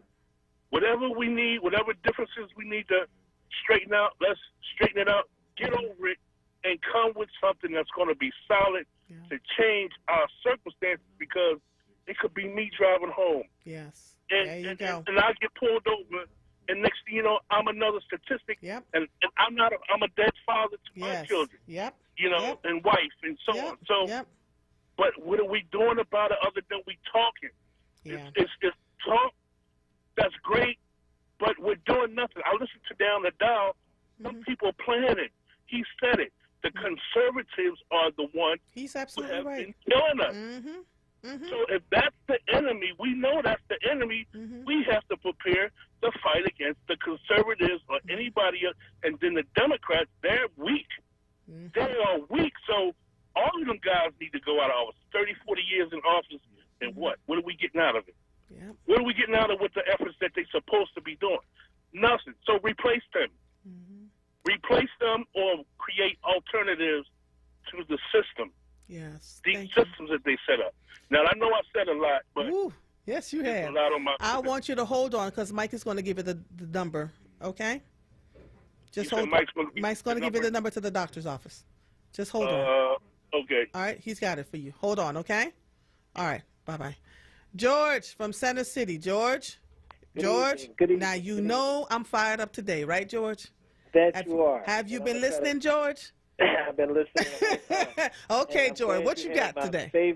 I'm glad you had my favorite person on, and if we ever have a black female for mayor, it'll be her. Oh, Kiera Bradford Gray. Kiera Bradford And let me tell you something, George, they're giving her a hard way to go. Do you hear me? When you all see that sister, give her some love. All right? You know, the thing is that Kiera has people that is people's boss, but Kiera never goes to the people who can get them off her. You know, and it's just Kiera. You know, Kiera has some of the most powerful people in this city who loves her, who will pick up the phone and ask her, what is the problem? Right. And then they get right off her. But Kiera, you know, but does she know who those people are? Listening, and Kiera going to get a phone call, and whatever that problem is, it will go away. Yes. You know, but she lets them dog her out instead of making a call. Yeah. The other people, when you dogging them out and stuff not going their way, you know what they do? They get on the phone. Yo, they're giving me a hard time. Next thing you know, oh, how you doing? They bring in lunch. They got, listen, they got knee pads and chapstick. George. Listen, let me say this here, why I really called you. Your callers early on, it was a misperception is that about violence and this thing about these black elected officials. You know what? Every last one of them, they don't do that. You know why they become white? Because everybody act like they some kind of rock star or like they Luther Vandross or Barbara Streisand or Shaka Khan. These idiots we have, you got to realize, the state don't work with the city and the city don't work with the state. Those legislators might sit up there in a photo op and act like, but basically they don't even like each other. The state has its own lock of money and problems, and the city has its own lock of money and its own problems. So they don't coincide unless they have to. It's just the way it is. You know, two branches of government that work different, but everybody thinks that they work together. The only time they're together is when they're doing a photo op. Just remember that. Second thing is that everyone keeps talking about, oh, this and that. That joker he was in Kentucky, right? That Attorney General. They created that monster, and they got to live with that monster. They knew what he was when they elected him to office. Now Trump's going to give him a federal appointment. Okay, it's called reward and punish. He was one of the good old boys, so Trump's going to reward him. But like I say, they knew what they got when they got it. You know what they do? Oh, he'll come around. Oh, he's a good Negro. He's this. No, when they don't do their job, which they work for you. You don't work for these public officials. They work for you. And if you don't make them do what they're supposed to do, they won't. Just like Maurice and all the rest of them were saying today, and everybody jumping on them. It's embarrassing and disrespectful the way those council people be on Zoom giving each other shout-outs like it's some kind of game or something, you know? And then at the end, they hooping and hollering. They hollering at people like everybody's deaf. You ever listen to them in the end? They screaming, you know? So that's why they treat you the way they treat you, because you treat them like they're rock stars or they're celebrities. They're elected officials. They was elected by the people to serve the people. And until you understand that, they're going to keep giving you what you get is nothing. We have some of the worst elected officials in the country right here in Philadelphia, because you know what they'll sit around and do? Laugh and giggle and say, man, you ain't got to give them nothing, and they give you everything. And it's true. You know that. Look at how many black people who work and do everything they're supposed to do get nothing. Because why? They don't sit there and play them games with these elected officials kissing up to them, George, let me tell you something. And all that.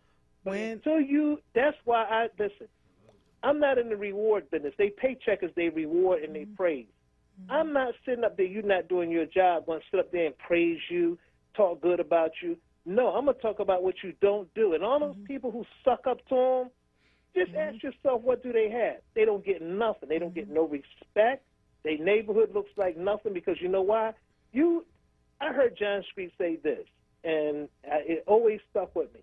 He said, those people who are with you will be with you no matter what. And that's what Trump says. He said, you always got to give the people who fight you, you got to give them something to keep them minimized or get a few. He said, so therefore that's the extra. That's why John Street always treated the people who was loyal to him, good to him, and did anything he wanted. He gave them nothing. He treated them like dirt. But everybody who fought him, he always gave them something. He would talk with them, meet with them.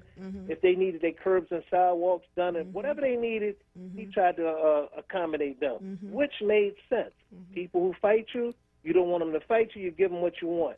People who suck up to you and get, laugh and grin, pat you on the back, you ain't got to give them nothing. They're your friends. Hey. All right, George. Thank you, my brother. Listen. And see who gets what. I hear you.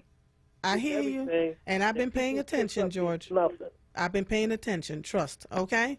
You have a good one. All right, sir? All right. Where am I? Woody. Well, I guess you always save, I don't know if you'll call it the best or last, but I'll leave You're not the last caller, Woody. Well, What's I'm up? just saying, beautiful program you're having, and George and, Maurice and all the others that call in have some real good information, and it's always good to hear, that information. Brother Jacob, all of them, they're right on the ball with a lot of this information, but we keep getting around this education. All this is ignorance. If you don't know how to ask for something, how can you, if you're ignorant, to know how to do it?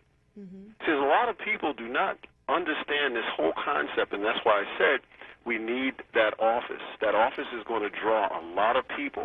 I was listening to the ladies that are immigrants that were talking about their problem. Their problem ties into our problem, because once they get here in America, then they're going to be discriminated against as well. As she was talking about how much it costs just to get their cards and all the other stuff they need to stay over here. Well, it's the same thing and here with the non-immigrants, me. We're in these inner cities, and they're gentrifying us out of our neighborhoods. So guess what? The prices have went up so high on the real estate, you're not going to be able to stay in your house. So here you're paying all this money, not once, but you got to pay this every year. So it's the same thing. We got to get back to the point of 45. At 45 has got to get out of there, but it's not just him, and I say this all the time, it's our country. Our country is the thing that has been against those people that we call the children of the former slaves, the chattel slaves of this country. That's our plight. We have to identify ourselves and our problem. Once we do that, and it starts with education, 400 years of not getting it, that is something, when he talked about lawsuits and all these other things, the trauma that can bring you in your life for the rest of your life by not having the proper education. At least the immigrants did have that. That's why we need you guys. We need you to be a part of us, because we need your help as well. When you talk about ignorance, ignorance does not have an answer. If you don't know, you just don't know. So we'll be pointing at this and pointing at that and saying we're not doing this right or that right. Last but not least, and I'll say this, Joe Biden, he made an ignorant statement when he made that statement about the brother not being black enough. I believe that he would apologize about that directly. I mean, not just once, to let people know, hey, I was wrong. I don't know what it means to be black. And see, even immigrants in many cases don't know what it means to be a part of that non-immigrant, children of former chattel slaves living in America today. Nobody knows the trouble we've seen. Nobody knows our sorrow. So if he would apologize in that way, and talk about some of the things he's going to do to try to straighten that out, because right now all he's talking about is Trump. We got to get him out, and I'm with him on that. But he needs to address these issues, and I think he can do that by starting with an apology for making that statement about not being black enough, because he doesn't know what it means to be a black person living in America. All right. Well, thank you, Woody. I'll let you get it all out. You have a good one, okay? Bye-bye. All right, bye-bye. Gary from Southwest, how are you? Wow. First of all, Andrea, I want to say this is a great show, as usual, but it was really intense. I want to say this. When it comes to our black women, I love them to death. You ladies are so strong. And my mother was one of those type of women. And, Andrea, you're definitely one of those women who doesn't bite her tongue, and you speak the truth every time and all the time. And I appreciate that. I just wanted to say that. Thank you. You know, Andrea, I right now at this point, you know, what we need to really realize, slavery never ended. Yes. I know we believe that that story that Abraham Lincoln freed the slaves is never ended. We're still in that condition, and that's why things that are going on now in our community are still happening. And if you know the history of the police, they were slave patrols. Okay, so it's nothing new. I do have an issue. I think it was Brother George. He brought that up. You know, our elected officials who look like us at all levels of government, a large majority of them, it's all about them. It's not about our people. It's about them. And what we have to understand is we have to remove people like that. I've been voting since I turned the age of 18. I have never missed a vote because it's always been that important to me. When I was a young man watching those films of our people being beat, dogs being sicked on, those were our young people, men, women, hoses sprayed on them. That really meant something to me. And when I, you know, as I grew older and became a man, I said, no, I will never miss a vote. But at the same time, I'm tired of giving my vote to individuals who continually disrespect us as a people, because a lot of us want to be accepted. And I don't mean to, offend anyone, but they want to rub shoulders with our oppressor. Yeah, hold on one second. Hold on, Gary. Don't hang up. Let me take a quick break, and then I'm gonna come back to you because you're saying something that is pretty important. Hold on. You are listening to The Source, 96.1 FM, 900 AM, streaming live on WordRadio.com. Follow us on all social media platforms at onWURD. 215-634-8065 is the number to call in. If you are hearing the sound of my voice, I am Andrea Lawful Sanders, and we'll be right back after these messages. Start every Sunday the right way with Sunday Morning Praise, hosted by the Reverend Louise Williams Bishop, every Sunday morning beginning at 6 a.m. right here on WURD 96.1 FM and 900 AM, streaming live at wordradio.com and on the Word Radio app. Justice, equality, accountability. These are the values we need in our leaders to bring us together and be the America we know we can be. Joe Biden and Kamala Harris are those leaders. Joe Biden has the experience to fix our broken economy. He's done it before and he'll do it again. And our own Kamala Harris is ready to lead. As senator, she championed education, health care, and criminal justice reform. And with Joe Biden and Kamala Harris in charge, we know the White House will be accountable to our community.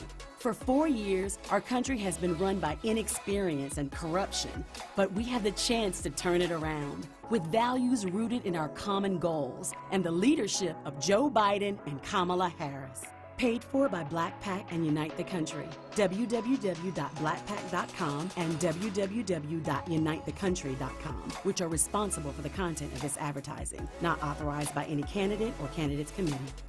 Always Best Care is a great place to work. Flexibility, leadership, purpose, great benefits. There's never a dull moment. diversity, inclusion, compasión. We love our jobs.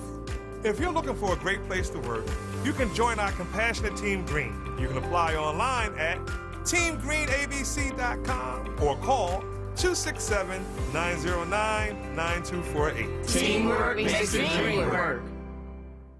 He's back. This is Reverend Al Sharpton. Keeping it real with the Reverend Al Sharpton. In times like these, we have to stay connected. At a brand new time, Monday through Thursday, 9 p.m. till midnight. I'm excited that Keeping It Real returns to WURD. Keeping it real with the Reverend Al Sharpton. Monday through Thursday, 9 p.m. till midnight. This program is pre-recorded. No phone calls, please. Keep it locked to WURD 96.1 FM, 900 AM. WURDradio.com.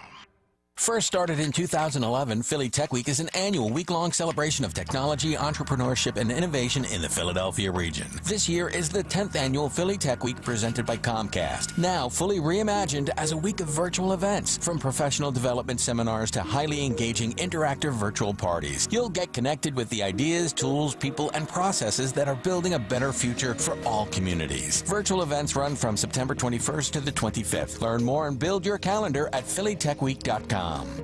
You're listening to The Source with Andrea Lawful Sanders on WURD Radio. Streaming live on WURDradio.com and the WURD Radio app. Welcome back to The Source. It's been such a crazy day. We haven't even had a chance to do the segment with the Comcast, NBC, Universal, because the lines have been lit up, and one of the things we've been taught at WURD is to make sure that we do not ignore our listeners. So, Gary, I'm back to you. Okay. Okay. You know, Andrea, I'm just tired of the misinformation, the lies that we have been living under. Because, as I said earlier, slavery never ended. We're still dealing with that situation. That's why it's so easy for them to just execute us, and that's what it is. You know, Gary, in broad daylight. Yeah. Can I say something? Because you said something before we went to break that resonated specifically with me. I've always said this, that before anyone runs for office, they need to go through leadership training. And the leadership training is that we need to know what your core values are. Are you someone who is completely, set within who you are as a person? Do you need to be fawned over? Do you need to, are you a leader who can take criticism? Are you a leader? All of those things. And that comes through, where there's all these different tests that you can take so you can see what your leadership style is. And what I'm finding more and more often is this is my friend. I think you're good for running for office. Let's go ahead and put you in. I got a bunch of issues, but I'll make it all go away. And, if people say anything that I don't like, then I just won't call them. I won't put them on committees. I won't, give them just all sorts of pettiness that should not happen in leadership. And what we're seeing now is the fallout all across the country with petty leadership that is ego-driven, right, instead of being solution-oriented and for the people. And so we have to go back to the drawing board and start to look at people when they say they want to run for office, from the school board all the way up. Why are you trying to do this? To what end are you trying? Is this just a job for you where you can say I'm a leader, or I can call you councilperson or senator or congressperson or what? Or are you someone who really is there to make tangible changes and to be able to work across the board? Because when you get into office, you can't just work with a party that you have been there with, right? You have to learn as a leader, learn how to work across the board so that other people can work with you so we can get the best for the citizenry. I am not seeing any of that. Right? I'm seeing so little of it. I'm not saying that I'm not seeing any of it, because I do see some of it, but I see so little of it that it's frightening. And I'm really heartened by the newer leadership that I'm seeing coming on board now, who I'm hoping will not get caught up in the net of the do things as we say, not as we do, because we're going to make sure you stay in office kind of thing. The other thing, George, is that Gary, George just came on my mind. The other thing, Gary, is that I don't believe anyone should stay in office past 2 terms. Not on a board, not in an office as an elected official, because then we become complacent and comfortable, and it's, well, I've been here for 400 years, so let me just go ahead. The heads get swollen when you walk into the room. Yeah, so-and-so, I'll take a picture with you. Yeah. Don't forget to come out to vote. I got a turkey for you. We got a moon bounce for you. Like, come on. But you know what, Andrea? That's what I say all the time. You know, you get these little photo ops, a couple of chicken wings, maybe a hot dog and a hamburger, and then you don't see those people anymore. They don't come to your community at all. Yep. You know, with the crime and the poverty in our community, I expect to see my council person out in my community. Yep. You don't see that anymore. Yep. Near election time, they're out there. But, you know, like I said before, we have to do better because we're the ones that are in jeopardy. Mm-hmm. You see what's happening in the news nationally to black people. Mm-hmm. It's unacceptable. Yep. And the fact that many of our so-called black leaders are sitting back, really doing nothing, that's one of the greatest betrayals that I can think of. Just back in slavery, you had the house Negroes and you had the field Negroes, and you know how that story went. So we have to stop that. And right now, I'm behind the younger people that are coming out, that are really aggressive, and they are about my people. I'm riding with them. I'm tired of these old heads that have been around forever, not doing anything substantial for our people. Thank you, Andrea. Oh, thank you, my brother. Thank you, Gary, for calling in. Have a good one, okay? All right, bye-bye. Speaking of what Gary was just discussing, there's an article called The Journey to Power, The History of Black Voters, 1976 to 2020, written by Steve Kornacki. And this was written a year ago, a little bit over a year ago. But I want you all to hear this. You know, we're talking about the 19th Amendment and the women's right to vote, sponsored by Comcast, NBC, Universal. Not that long ago, there were a slender fraction of the party, one kept at arm's length by presidential candidates. But today, black voters have emerged as a muscular political force and one of the most intensely courted constituencies in democratic politics. In 2020, they are likely to account for at least 1 out of every 4 ballots cast in the party's presidential primaries, more than tripling and perhaps quadrupling the share they accounted for just a few years ago. It's a political demographic revolution over the course of 40 years that we are able to document here through exit polling, with major media organizations have been sponsoring on a wide scale in every Democratic presidential primary race since 1976. But until now, much of this data has been hard to come by, unavailable online, walled off in academic archives, even discarded by the news media that sponsored it.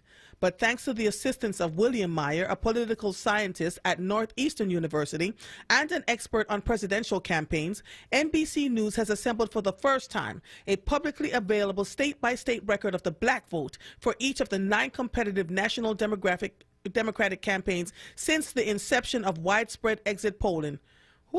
It begins in 1976 when the Voting Rights Act was barely a decade old. All white candidate fields were the norm, and the ties between African Americans and the Democratic Party were strained.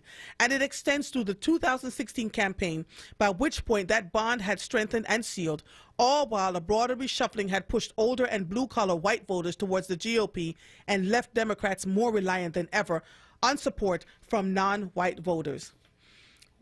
In 2016, African Americans made up 24% of Democratic primary voters, the most ever. And that share is expected to climb in 2020, especially with the presence of 2 major black candidates, and could be decisive in determining the party's nominee. In a nod to the crucial role black voters now play in the party, the Democratic National Committee has once again designated South Carolina's primary as one of 4 leadoff contests, and that is how Joe Biden went from dead in the water, because Congressman Clyburn went to black people and said, you need to vote for this man. People tend to forget that part, right? Because he was literally dead in the water. Clyburn brought him back, right?